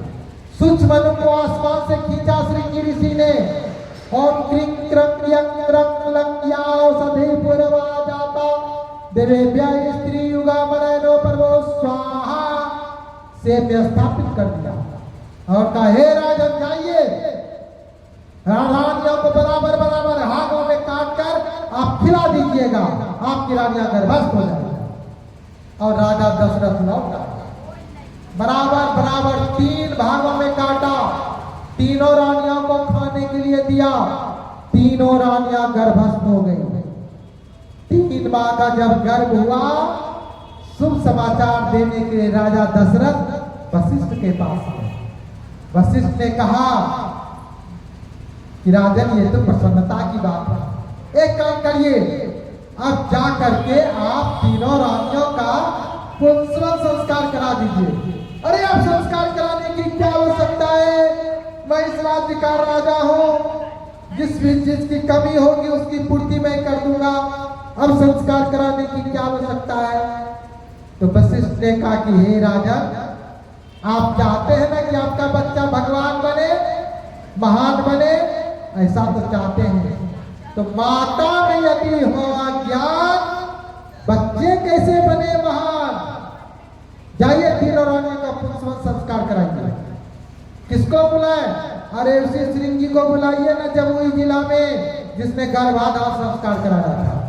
रामायण में, रामचरितमानस में दोनों जगह वर्णन मिलता है। राजा दशरथ नंगे पैर अयोध्या से चलकर जमुई जिला में गए, श्रृंगी ऋषि को निमंत्रण दिया। आए हैं अयोध्या की पावन धरती पर, जोरदार स्वागत हुआ है श्रृंगी ऋषि का। जिस मार्ग से श्रृंगी ऋषि आ रहे हैं, सारे मार्गों को गुलाब की पंखुड़ियों से पाट दिया गया, जगह जगह तोरण द्वार बनाए गए, गंधर्वों ने नृत्य किया, खुशियां मनाई गई, मिठाइयां बांटी गई अयोध्या नगरी में। श्रृंगी ऋषि आए, बड़े प्रसन्न हुए। श्रृंगी ऋषि ने कहा, हे राजन, 3 प्रकार की औषधि को तोड़ करके पीस करके लाई। बरगद की जटा 8 अंगुल, पीपल की 4-5 कोमल पत्तियों को तोड़कर लाई। बरगद की जटा को 8 अंगुल तोड़कर पीस कर लाई। इसका क्या करेंगे? सूक्ष्म मनु को आसमान से खींचेंगे, स्थापित कर देंगे, रानियों को सूंघने के लिए देंगे। श्वास के माध्यम से गर्भ में पल रहे शिशु के इर्द गिर्द जाकर फैल जाएगा और शिशु को हानि पहुंचाने वाला जो जीवाणु है नष्ट हो जाएगा। आपका बच्चा स्वस्थ जन्म लेगा। भाइयों बहनों, 3 प्रकार की औषधियों को तोड़कर पीस कर लाया गया। सूक्ष्म मनु को खींचा, तीनों रानियों को सूंघने के लिए दिया गया। उसके बाद श्रृंगी ऋषि ने कहा, हे राजन, बिना चीनी का गाय के दूध में खीर बना करके लाइए। इसका क्या करेंगे? सूक्ष्म मनु को आसमान से खींचेंगे, खीर में स्थापित कर देंगे और चरु में बदल देंगे। मैंने अथर्ववेद में पढ़ा है कि खीर को चरु में कैसे कन्वर्ट किया जाता है, कैसे बदला जाता है। बिना चीनी का गाय के दूध में खीर बना करके लाया है। सूक्ष्म मनु को खींचा मंत्र विज्ञान के द्वारा। ओम पया पृथिव्यां पय औषधीषु पयो दिव्यंतरिक्षे पयो धाः पयस्वति प्रदिशा संतमय्यम्मा। और सबसे पहले 5 आहुति यज्ञ भगवान को दिया गया। ओम धाता दधातु दासुते प्राचीन की बात मच्छिता वयम देवस्य धीमहि सुमतिं वाजिनीवतः स्वाहा इदं धात्रे इदं नमः। और श्रृंगी ऋषि ने बराबर 2 भागों में बांट दिया। कहा जाइए दोनों रानियों को खिला दें। बस इसने कान में कहा, क्षमा करें ऋषिवर, शायद आपको जानकारी नहीं है। अरे राजा दशरथ को 2 नहीं 3 रानियां हैं। पहले क्यों नहीं बताया 3 रानियां? जल्दी से कटोरी और लाओ। एक कटोरी फिर से लाया। पहली कटोरी से आधा खीर निकाल लिया गया, दूसरी कटोरी से आधा खीर निकाल लिया गया, तीसरी कटोरी में डाल दिया गया। पहली कटोरी वाला खीर खाने के लिए कौशल्या को दिया गया, 1 पुत्र की प्राप्ति। दूसरी कटोरी वाला खीर खाने के लिए कैकेयी को दिया गया, 1 पुत्र की प्राप्ति हुई। तीसरी कटोरी वाला खीर खाने के लिए सबसे छोटी वाली रानी को दिया गया। 2 कटोरी से खीर निकाला गया था, 2 बार मंत्रों का प्रयोग हुआ था, 2 पुत्र की प्राप्ति हुई। और दोनों रानियों ने अपने अपने हिस्से का खीर दिया था। छोटी वाली रानी के दोनों बच्चे बड़ी वाली रानी के दोनों बच्चे के सेवा में मर गए, खप गए, जीवन को लगा दिया। क्यों? क्योंकि दोनों रानियों ने अपने अपने हिस्से कर दिए। हमारा मंत्र विज्ञान कितना परिष्कृत था। परम पूज्य गुरुदेव ने कहा, आजकल के बच्चे अनगढ़ जन्म लेते हैं। जो माँ 9 महीने तक बच्चे को घर में पालती है, बच्चा बड़ा होकर माँ को गाली देता है, माँ को 2 रोटी नहीं दे पाता। ऐसे व्यक्ति से समाज का नव निर्माण होने वाला नहीं है।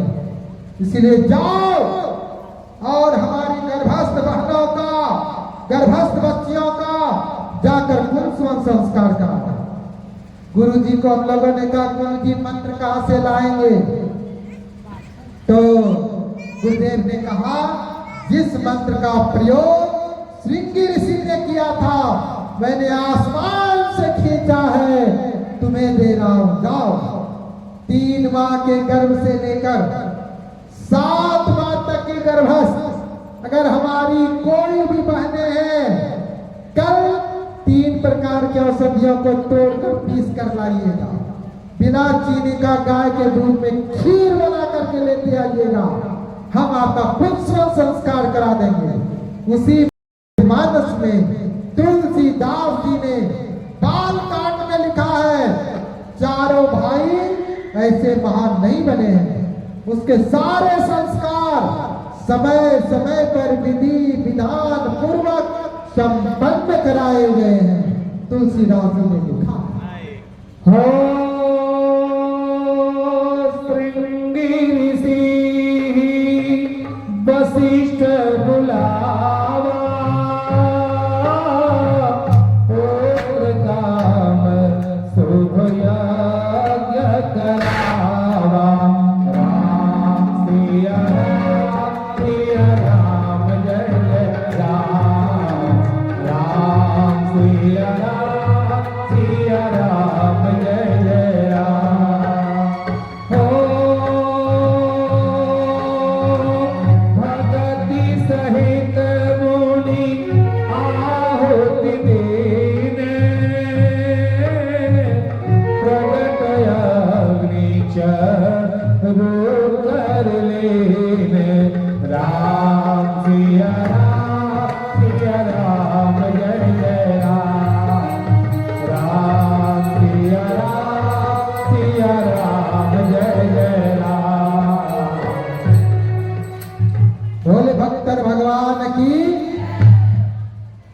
बृहस्पति सहित मुनि आहुति भिन्न प्रगट अग्नि चरु कर भिन्न। भाइयों बहनों, बच्चा जब माँ की गर्भ से बाहर आता है, एक संस्कार और कराया जाता है। उस संस्कार का नाम है नामकरण संस्कार। आजकल हम लोग अपने बच्चे का नाम बड़ा ही विचित्र रखते हैं।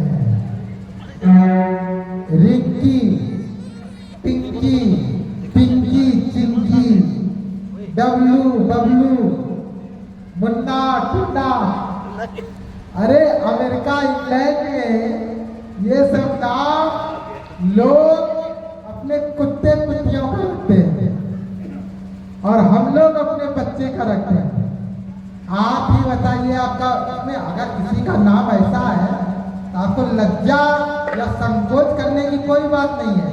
आपका दोस्त तो है नहीं है, तो आपके माँ पिताजी ने नाम रखा। आपके माँ पिताजी का दोस्त इसलिए नहीं है कि उसको बताने की जिम्मेदारी जिस विद्वत समाज को दी गई थी, उसने अपने कर्तव्य का पालन ईमानदारी से नहीं किया। इसलिए आपको संकोच करने की कोई आवश्यकता नहीं है। लेकिन अब तो गायत्री परिवार के लोग आपको दे रहे हैं, और देने के बाद भी अगर आप रखते हैं तो भाइयों बहनों, ये आपकी जिम्मेदारी है, क्योंकि आपने जानते हुए भी जानकर गलती की। इसलिए जिसका नाम माँ पिताजी ने रख दिया, अज्ञानतावश रख दिया है, चलो रख दिया, कोई बात नहीं। लेकिन हम निवेदन ये कर रहे थे कि नामकरण संस्कार यज्ञ वातावरण में होना चाहिए। अभी तो बहुत सारे गांव का नाम ऐसा है, सुनेंगे तो हंसी आती है। ढेर सारे गांव का नाम ऐसा, बड़ा विचित्र सब नाम है। खास करके आप झारखंड के एरिया में जब जाएंगे, वहां का नाम तो और बड़ा विचित्र रहा है। भाइयों बहनों, हम नेपाल गए हुए थे कार्यक्रम में।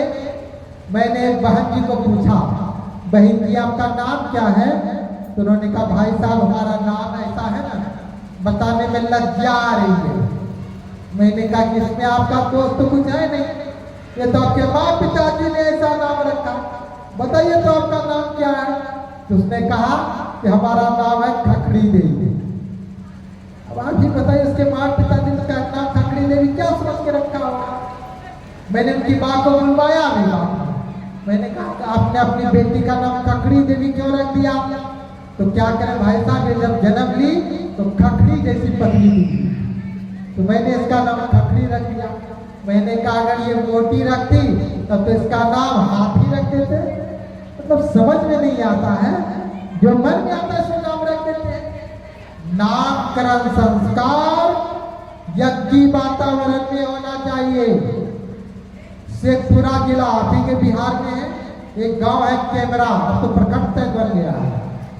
मैं 2007 में गया था वहां नौकुंडी कराने के लिए। एक बच्चे से मैंने पूछा आपका नाम क्या है? उसने कहा कि हमारा नाम है चीकू। मैंने कहा किसने रखा? हमारे नाना जी ने रखा। मैंने कहा कहाँ है आपके नाना जी? अभी यज्ञ में आए। मैंने कहा तो बुलाओ तो अपने नाना जी को। उनके नाना जी आए, मैंने पूछा आपने अपने नाती का नाम चीकू क्यों रख दिया? क्या करें भाई साहब, ये गुजरात में जन्म लिया, तो गुजरात से नामकरण संस्कार क्या क्या लेना देना है? नहीं, हमारा जो नाती है ना, गुजरात के भलसार में जन्म लिया, और भलसार का चीकू फल नामी है, तो मैंने इसका नाम चीकू रख दिया। मैंने कहा कि तब तो अगर आपका बच्चा शिलांग में जन्म लेता तो इसका नाम खाजा रख देते। अगर आपका बच्चा देहरादून में जन्म लेता तो इसका नाम बासमती चावल, जो मन में आता है नाम रख देते हैं। नामकरण संस्कार यज्ञ वातावरण में होना चाहिए। परम पूज्य गुरुदेव एक बड़ी मार्मिक घटना सुनाया करते हैं। मैं अक्सर लोगों से बताता हूँ, गुरु जी भी बार बार मीटिंग में बैठक में हम लोगों को बताया करते हैं, बेटा एक नई नवेली दुल्हन जब मायके से ससुराल आई तो उनके मन में विचार आया अपने पति का नाम पूछे। हमारी बहनें पहले अपने अभिभावक पर इतना भरोसा करती थी कि अपने होने वाले पति का नाम तक नहीं जानती। बहुत सारी बहनें तो ऐसी होती थी कि मरने के वक्त तक अपने पति का नाम तो लेती ही नहीं थी। लेना या नहीं लेना, सही है या गलत, इस पर हमारा कोई कमेंट्स नहीं है। बदलते परिवेश में समाज बदल रहा है, लोग लेते हैं, कोई दोष भी नहीं है। लेकिन मैं तो निवेदन ये कर रहा था कि हमारी बहुत सारी बहनें नाम नहीं लेती, लेकिन आज तो स्थिति उल्टी हो गई है। आज तो हमारे बहनों को नहीं मालूम होता है, माँ पिताजी को नहीं मालूम होता है कि हमारे होने वाले दामाद जी का नाम क्या है। बहनों को तो पहले मालूम होता है। वैसे आप लोग तो कह रहे अच्छे लोग हैं, यहाँ तो ऐसा नहीं होता, यहाँ तो सब मातृ पितृ भक्त है। लेकिन पूरे देश में कमोबेश अधिकांश जगहों की यही स्थिति है। खास करके जो समाज जितना पढ़ा लिखा है उसमें ये विकृतियां उठनी जाती हैं। पढ़ने लिखने के क्रम में जो बाहर चले गए उसकी स्थिति तो कमोबेश यही है कि माँ पिताजी को नहीं मालूम है दामाद जी का क्या नाम है, लेकिन बहनों को माँ पिताजी से पहले मालूम हो जाता है। बाद में माँ पिताजी भी स्वीकार कर लेते हैं, चलो रहना तो तुमको है। तो परम पूज्य गुरुदेव ने कहा कि नई नवीन दुल्हन जब मायके से ससुराल गई, उनके मन में विचार आया अपने पति का नाम पूछना। पति के पास गई और बोली, यदि सुनते हैं एक बात बोलूं तो बोलो, बुरा तो नहीं मानेंगे तो नहीं। आपका नाम क्या है? तो उसने कहा हमारा नाम है ठन ठन पाल। अब उसके बाद पिताजी ने कहा नाम ही वैसा रख दिया था। अब महिला विचार करने लगी कि मैं तो मायके में थी तो सोचा करती थी हमारे पति धनपाल जी महाराज होंगे, बहुत पैसे वाले होंगे, मैं जाऊंगी अमुक चीज की फरमाइश करूंगी, अमुक चीज की फरमाइश करूंगी। लेकिन हमारे पति तो धनपाल जी महाराज है, ये हमें क्या देगा। दूसरे महिलाओं को विशेषाधिकार प्राप्त था कि अगर किसी कारणवश पति पसंद नहीं आया या ससुराल पसंद नहीं आया तो ससुराल और पति का परित्याग करके दूसरी शादी कर सकती है। वह महिला रात को 12 बजे जगी, मायके की ओर चलती। आवागमन की व्यवस्था वर्तमान जैसी नहीं थी, चलते चलते सवेरा हो गया। नाव का भूत सवार था। एक व्यक्ति को देखी कि वह हल जोत रहा है, उसके पास गई और बोली, भैया एक बात बोलूं तो बोलो, बुरा तो नहीं मानेंगे तो नहीं। आपका नाम क्या है? तो उन्होंने कहा दीदी हमारा नाम है धनपाल। अच्छा, आपका नाम धनपाल है और आप हल चला रहे हैं, आपका नाम तो हलपाल होना चाहिए। और आगे बढ़ गई, रास्ता लंबा था, विचार भी करती जा रही। एक व्यक्ति को देख, महिला को देखी घास काट रही थी, उसके पास गई और बोली, अम्मा एक बात पूछूं तो पूछो, आपका नाम क्या है? तो हमारा नाम है लक्ष्मी। अच्छा, आपका नाम लक्ष्मी है और आप घास काट रही है। अगर लक्ष्मी घास काटेगी तो नौकरों चाकरों का क्या होगा? और आगे बढ़ गई। एक लाश को देखी, बगल वाले को बोली, भैया ये जो मर गया इसका क्या नाम था? इसका नाम था अमर सिंह। तो मर कैसे गया? परम पूज्य गुरुदेव ने कहा पीपल का एक घना वृक्ष था, उसी के छांव तले वह महिला बैठ गई, सोचने लगी कि लगता है कि लोग अब अपने बच्चे का नामकरण संस्कार नहीं कराते, जो मन में आता है सो नाम रख लेते हैं। क्या करना चाहिए? मायके जाना चाहिए या ससुराल की व्यवस्था चल के बदलनी चाहिए? अंदर से आवाज आई, भागो मत बदलो संसार, युग धर्म की यही पुकार। और ससुराल लौटा। पति ने कहा गई थी वो तो आपको बाद में बताऊंगी, लेकिन मैंने आपके लिए एक सुंदर सा दोहा बनाया है। आप जानते हैं तो नहीं, बताइए। तो नववधू बोली, घास काटे लक्ष्मी, हल जोते धनपाल, मुर्दा बने अमर सिंह, सबसे बढ़िया मेरा ठन ठन पाल। तो पति ने कहा कि ये तो अच्छी बात है, लेकिन राम गई थी कहा, उसने पूरी घटना को बताया। उसके पति ने कहा इसमें हमारा क्या दोष है, ये तो हमारे माँ पिताजी ने ऐसा नाम रख दिया। तो नववधू बोली कोई बात नहीं है, गायत्री परिवार वाले गया से संतोष भैया आए हुए हैं, नामकरण संस्कार भी कराते हैं, पैसा भी नहीं लेते संस्कार कराने का, जाकर के अपना नामकरण संस्कार करें। भाइयों बहनों, बच्चा छोटा हो, नाम नहीं रखे हो, कल लेकर के आइएगा, हम आपके बच्चे का नामकरण संस्कार करा देंगे। साथ में क्या लाएंगे, बिना चीनी का गाय के दूध में खीर बना करके लेते आइएगा, मधु लेते आइएगा 50 ग्राम, और क्या लाइएगा, एक थाली लेते आइएगा। ले नहीं जाएंगे, शांतिपुर हरिद्वार में थाली की कमी नहीं है, पूजन करके आप ही लौटा देंगे।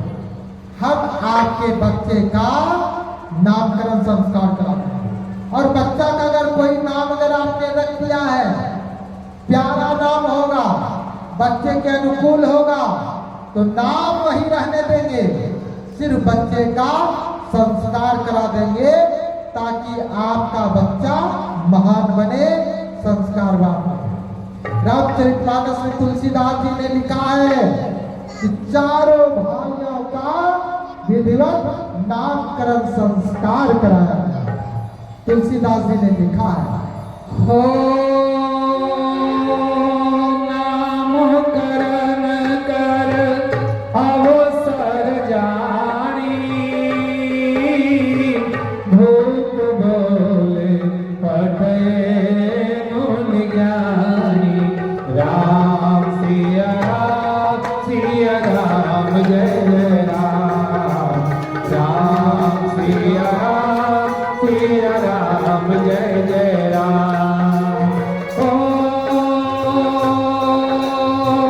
करी पूजा भो पति सभासा, हरि नाम जो मुनि गुण राखा, राम सिया राम जय जय राम, राम सिया राम जय जय राम। हो धरे नाम गुरु हृदय विचारी, वेद तत्व विप तव सुतचारी, राम सिया राम जय जय राम, राम सिया राम जय जय राम। भाइयों बहनों, इसके बाद बच्चा जब थोड़ा सा और बड़ा हो जाता है, दादी के खाने के थाली में जब हाथ डालने लगता है, तब घर वालों को लगता है इसका संस्कार करा दिया जाए। खाने वाला, जिसका नाम है अन्नप्राशन संस्कार, जिसको हम लोग बोलचाल की भाषा में मुद्रुथी संस्कार करते हैं। लेकिन क्यों? क्योंकि ऋषियों ने देखा, जैसा खाए अन्न वैसा बने मन, जैसा पिए पानी वैसी बोले वाणी, और जैसा खाए अनाज वैसा बने दिमाग। अब तो घर वैज्ञानिक भी स्वीकार करने लगे हैं, अन्न से रस बनता है, रस से रक्त, रक्त से मांस, मांस से अस्थि, अस्थि से मज्जा, मज्जा से मेद, मेद से वीर्य, रज बनते बनते अंत में जाकर मन बनता है। इसीलिए स्वाभाविक है जैसा स्तर अन्न का होगा वैसा ही मन बनेगा। ऋषियों ने देखा जब अन्न से हमारा मन बनता है तो पहला अन्न जो बच्चे को खिलाया जाए वह यज्ञ भगवान का संस्कारित अन्न हो। और इसीलिए ऋषियों ने एक संस्कार की व्यवस्था बनाई जिसका नाम दिया अन्नप्राशन संस्कार। लेकिन आजकल हम लोग अपने बच्चे का अन्नप्राशन संस्कार नहीं कराते हैं। तो कौन सा संस्कार कराते हैं? कौन सा संस्कार? बिस्कुट संस्कार, चॉकलेट संस्कार, और अब तो टेढ़े मेढ़े भी आ गया है। अब आप बताइए टेढ़े मेढ़े वाला संस्कार कराएंगे तो आपके बच्चे का विचार सीधा होगा कि टेढ़ा मेढ़ा होगा? आप ही लोग बताइए। भाइयों बहनों, अन्नप्राशन संस्कार यज्ञ वातावरण में होना चाहिए। परम पूज्य गुरुदेव ने कहा जो अपने बच्चे का अन्नप्राशन संस्कार नहीं कराता है, बड़ा होकर बच्चा अन्न भगवान का अपमान करता है।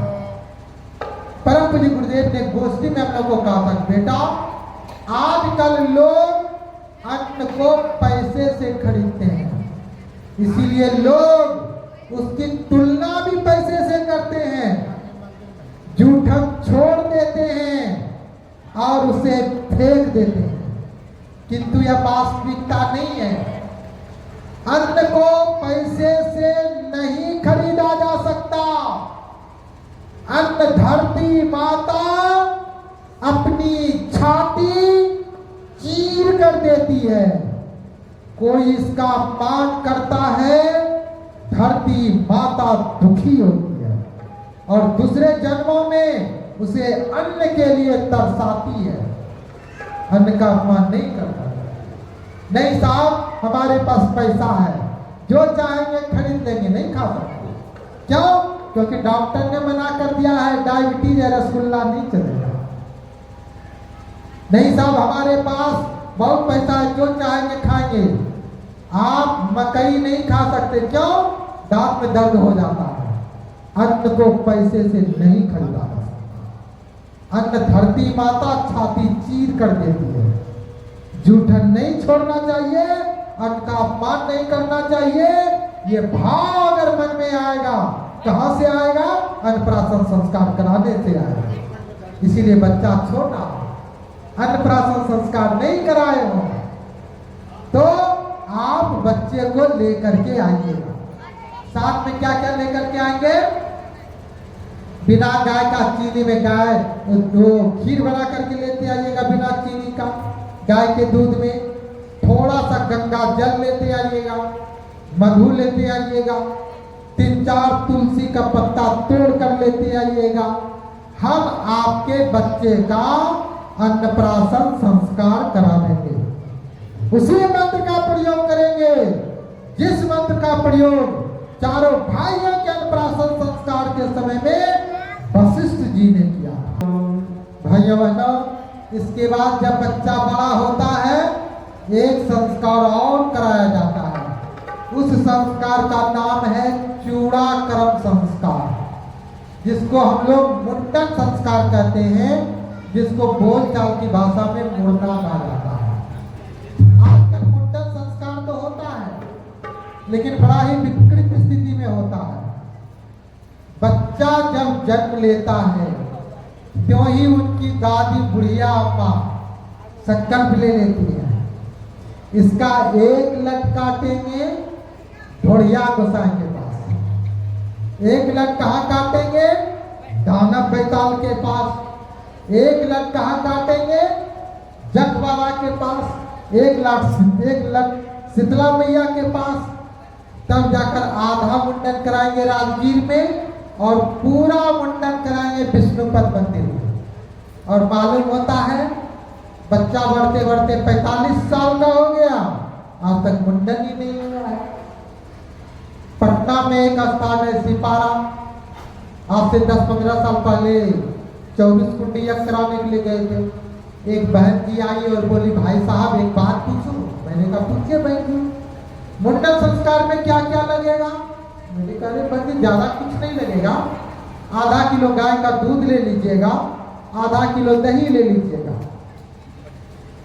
ठाकुर को बुलाते आइएगा। जिनका मुंडन संस्कार होना है तो उसके लिए नया वस्त्र लेते आइएगा। नया वस्त्र अगर नहीं हो तो पुराना धुला हुआ वस्त्र लेते आइएगा। तो बहन जी ने कहा कि भाई साहब एक बात बताइए, ठाकुर को बुलाना जरूरी है क्या? मैंने कहा बहन जी जरूरी है। क्यों? मैंने कहा इसलिए बहन जी क्योंकि परम पूज्य गुरुदेव ने हम सबों को कर्मकांड का प्रशिक्षण तो दिया है, लेकिन उस तरह चलाने का प्रशिक्षण नहीं दिया है। सर पर उस तरह चलाएंगे, छिटक करके नाक या कान पर लग जाएगा तो दूसरा मुंडन हो जाएगा।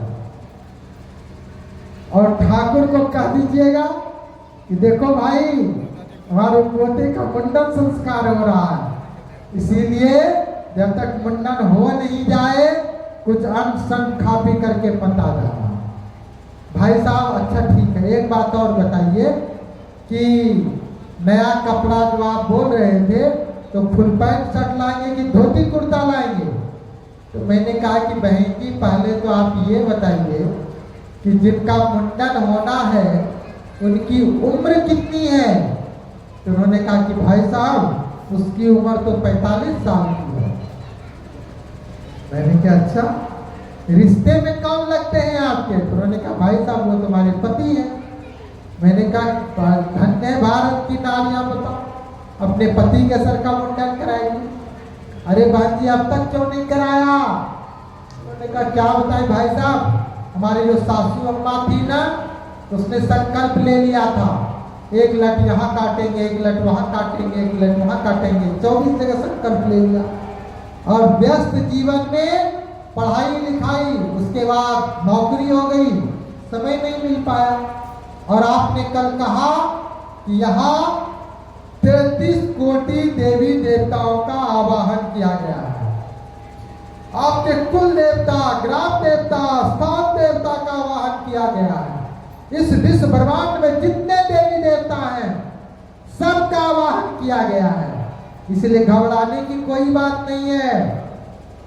आप कहीं भी संकल्प लिए हैं, आप बच्चे को लेकर के आइए, यहाँ मुंडन कराइए, कोई पाप नहीं लिखेगा। या तो आप वहां जाकर के कराइए देवस्थान में, या देवी देवता को यही बुला लिए उनके सानिध्य में करा लीजिए।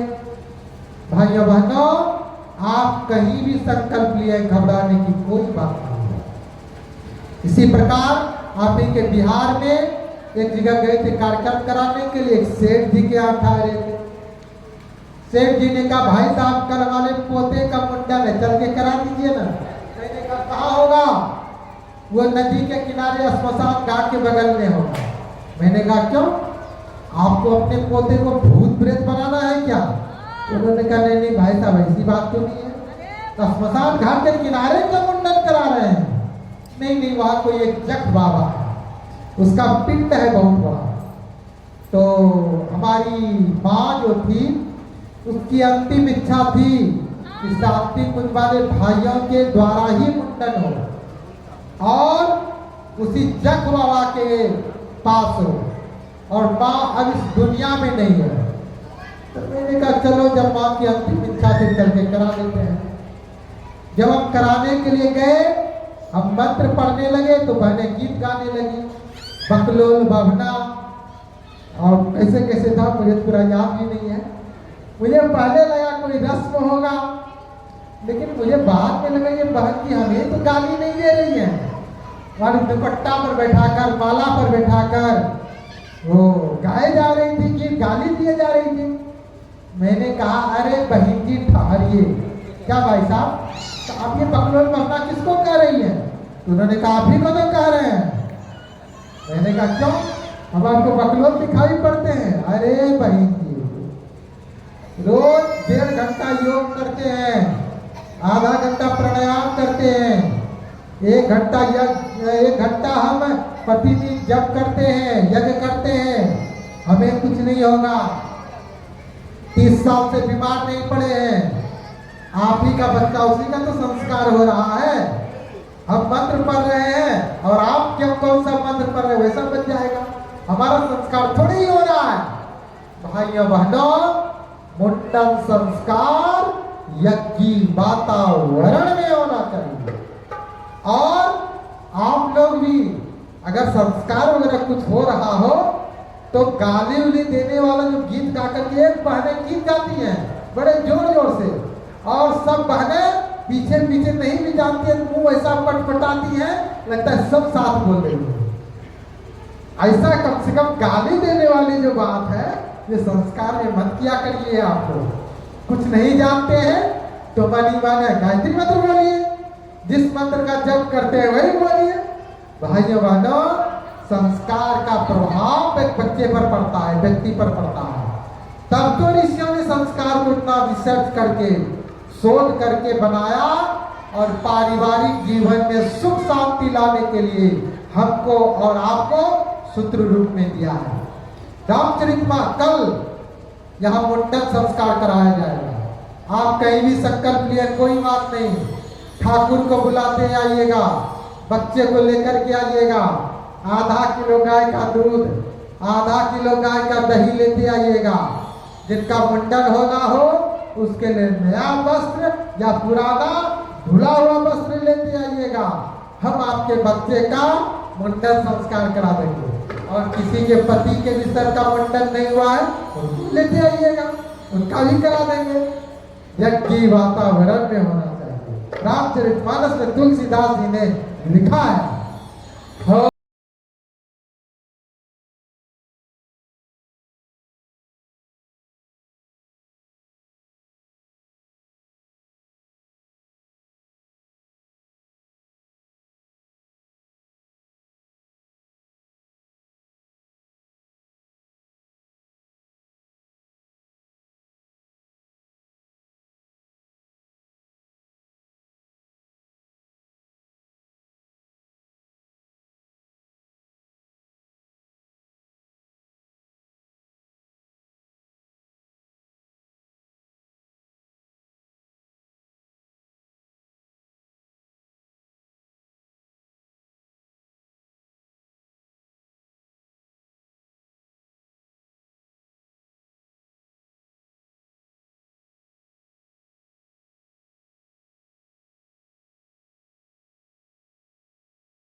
इसके बाद बच्चा जब और बड़ा हो जाता है, पढ़ने के योग्य हो जाता है,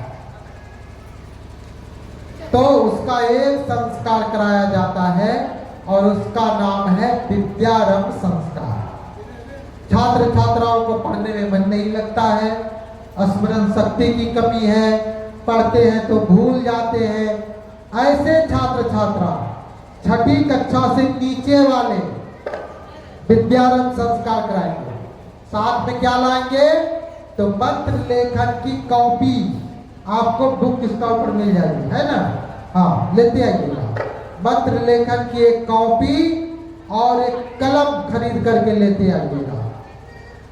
और छठी कक्षा से ऊपर वाले गायत्री का गुरु दीक्षा संस्कार कराएंगे। रामचरितमानस में तुलसीदास जी ने लिखा कि चारों भाई जब गुरुगिरी पढ़ने गए, कुछ ही समय में प्रकांड विद्वान बन गए। क्यों? क्योंकि उसका सबसे पहले विद्यारंभ संस्कार कराया गया। तुलसीदास जी ने रामचरितमानस में लिखा है, तो हम भी आपके बच्चे का विद्यारंभ संस्कार कराएंगे और विस्तार से विद्यारंभ संस्कार के बारे में कल बताएंगे। रामचरितमानस में तुलसीदास जी ने लिखा है, ओ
सारे संस्कार तो हुए, आत्मा के ऊपर जो जन्म जन्म के पड़े हुए कलमश कसाए हैं उसको धो करके आत्मा को शुद्ध बुद्ध और निरंजन बनाने के लिए। लेकिन आत्मा को परमात्मा से जोड़ने वाला कौन सा संस्कार है? अर्जुन ने भगवान श्री कृष्ण से पूछा, तो भगवान श्री कृष्ण ने कहा, हे अर्जुन, उस संस्कार का नाम है गायत्री का गुरु दीक्षा संस्कार। जो गायत्री का गुरु दीक्षा संस्कार नहीं कराता वह व्यक्ति रोते हुए जन्म लेता है, शिकायत करते हुए जीवन जीता है, पछताते हुए अंत में जाकर मर जाता है और मरने के बाद भी 83,99,999 योनियां मिलती है। मानव का ये सुर दुर्लभ शरीर नहीं मिलता है। मानव के सुर दुर्लभ शरीर को सार्थक करना है तो व्यक्ति को किसी न किसी गायत्री के सिद्ध साधक से दीक्षा अवश्य लेनी चाहिए। भाइयों बहनों, दीक्षा सभी ले सकते हैं। कुमारी बहनें भी दीक्षा ले सकती हैं, कुमारे भाई भी दीक्षा ले सकते हैं, शादीशुदा बहनें भी दीक्षा ले सकती हैं, शादीशुदा भाई भी दीक्षा ले सकते हैं। आप पहले किसी दूसरे गुरु से जुड़े हैं तो भी दीक्षा ले सकते हैं, किसी भी प्रकार का कोई दोष नहीं है। गुरु सोच समझ कर बनाना चाहिए। ऋषियों ने कहा, बेटी दीजे जान, पानी पीजे छान, गुरु बनावे जान। बेटी की शादी कर रहे सोच समझ के करिए, पानी पी रहे छान के पीजिए, और गुरु का वरण कर रहे हैं तो सोच समझ के करिए। नहीं तो लोभी गुरु लालची चेला और बीच नरक में ठेलम। न तो गुरु मंच को प्राप्त करेगा न शिष्य करेगा। तो भाइयों बहनों, कल गायत्री का गुरु दीक्षा संस्कार भी कराया जाएगा। कल गायत्री की मूर्ति की प्राण प्रतिष्ठा का वार्षिकोत्सव है।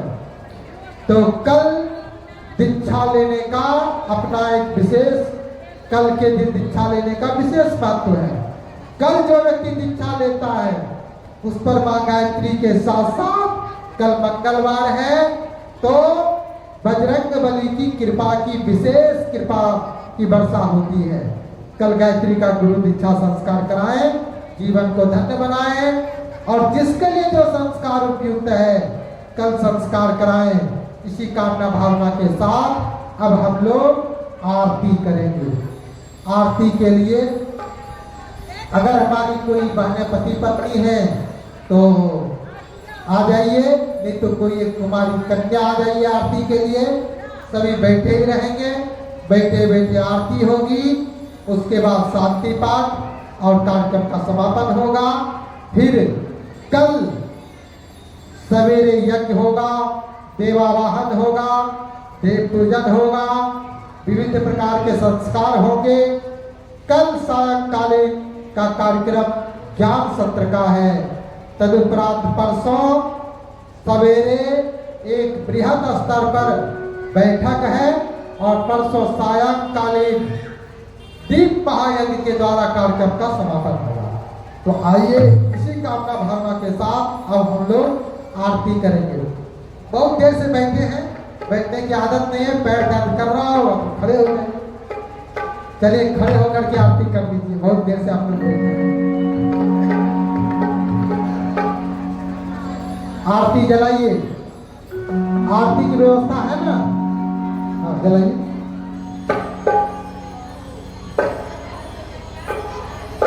आरती पहले संस्कृत में, उसके बाद आरती हिंदी में।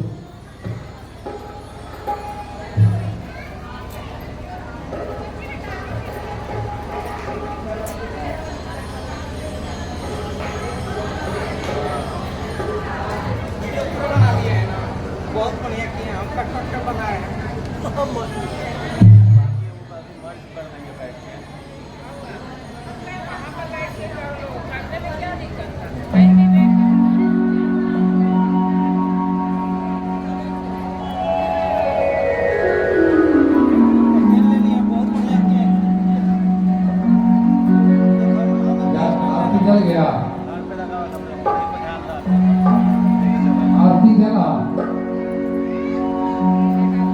चलो करे स्वागत आरती सजा लो कि दीप जला लो कि नया युग चलाया रहा है।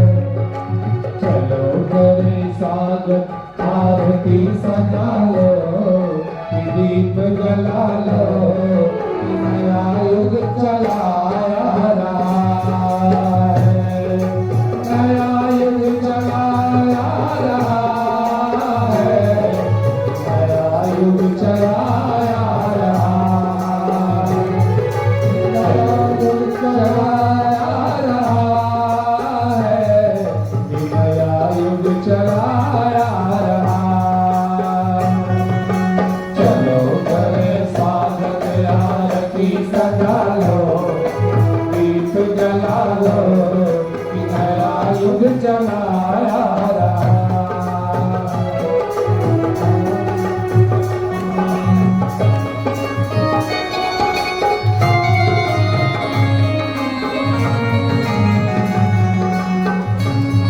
हरि ओम।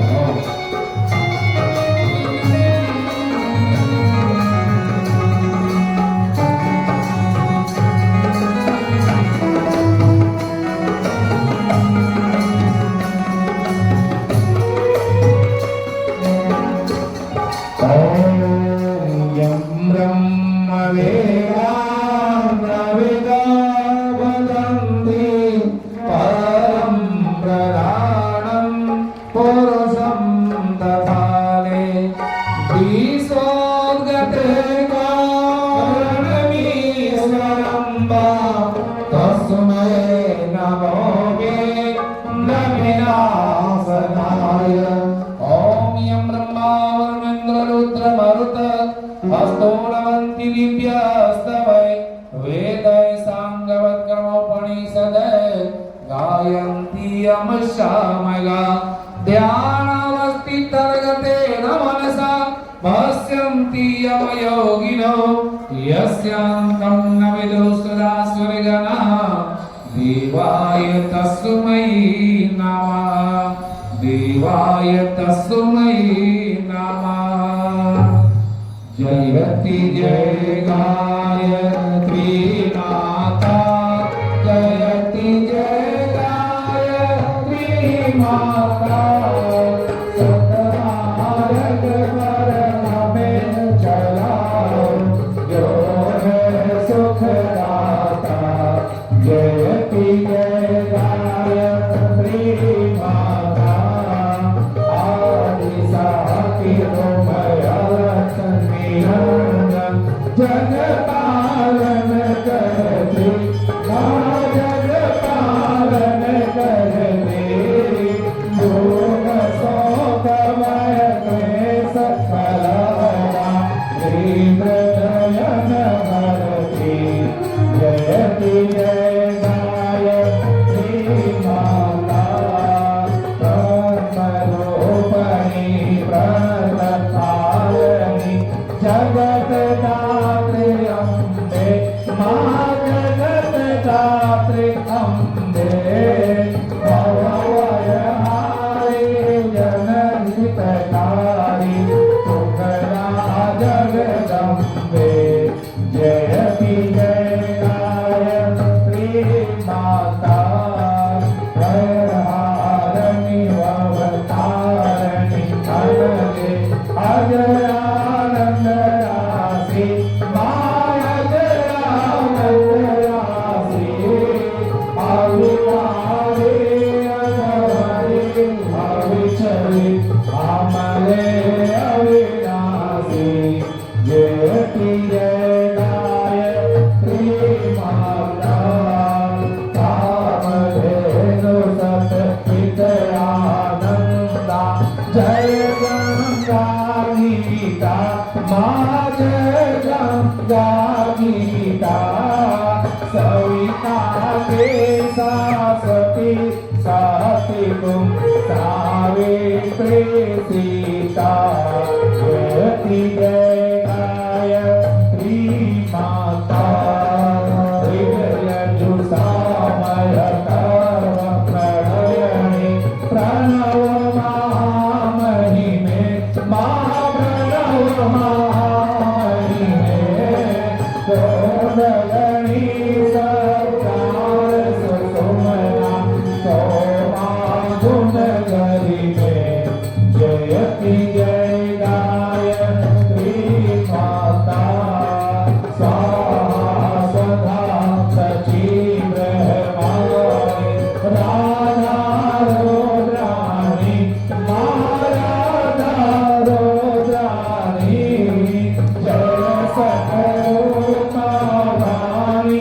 विद्या कमलाभराणि जयति जय गायत्री माता जननी अमर दीन हीन दुख तारिण के दुख तारिण के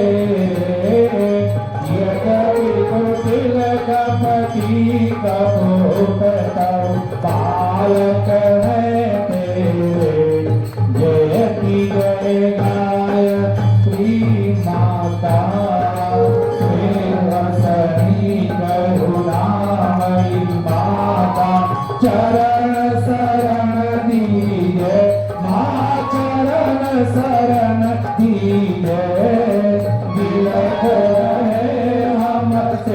सुत तेरे दया देश दीजे जयति जय गायत्री माता काम क्रोध मद लोभ मधुर भाव द्वेष हरिये दुर्भाव द्वेष हरिये सूर बोध किस पाप हृदय मन तो पवित्र करिए जयति जय गायत्री माता तुम समर्थ सर्वदाति तारिणी कोटि मोषि त्राता माँ कोटि मोषि त्राता सतमार्ग पर हमें चलाओ जो है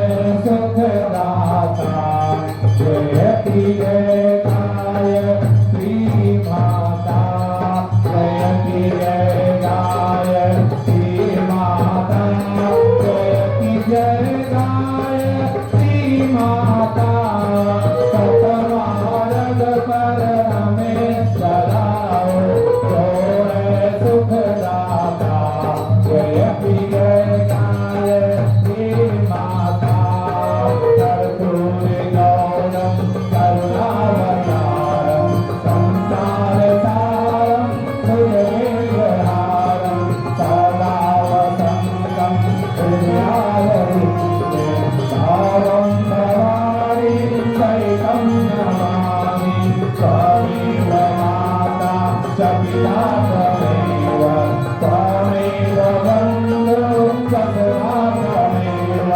त्वमेव विद्या द्रविणं त्वमेव त्वमेव सर्वं मम देव देव त्वमेव सर्वं मम देव देव। जल से 3 बार आचमनी करिए, आरती सभा को दिखा दीजिए। आइए शांति पाठ करेंगे। ओम देव शांतिरंतरिक्षं शांति पृथिवी शांतिरापः शांतिरौषधयः शांतिः वनस्पतयः शांतिर्विश्वे देवाः शांतिर्ब्रह्म शांतिः सर्वगं शांतिः शांतिरेव शांतिः श्यामा शांतिरेधि ओम शांति शांति शांति सर्वारिष्ट सुशांतिर्भवतु।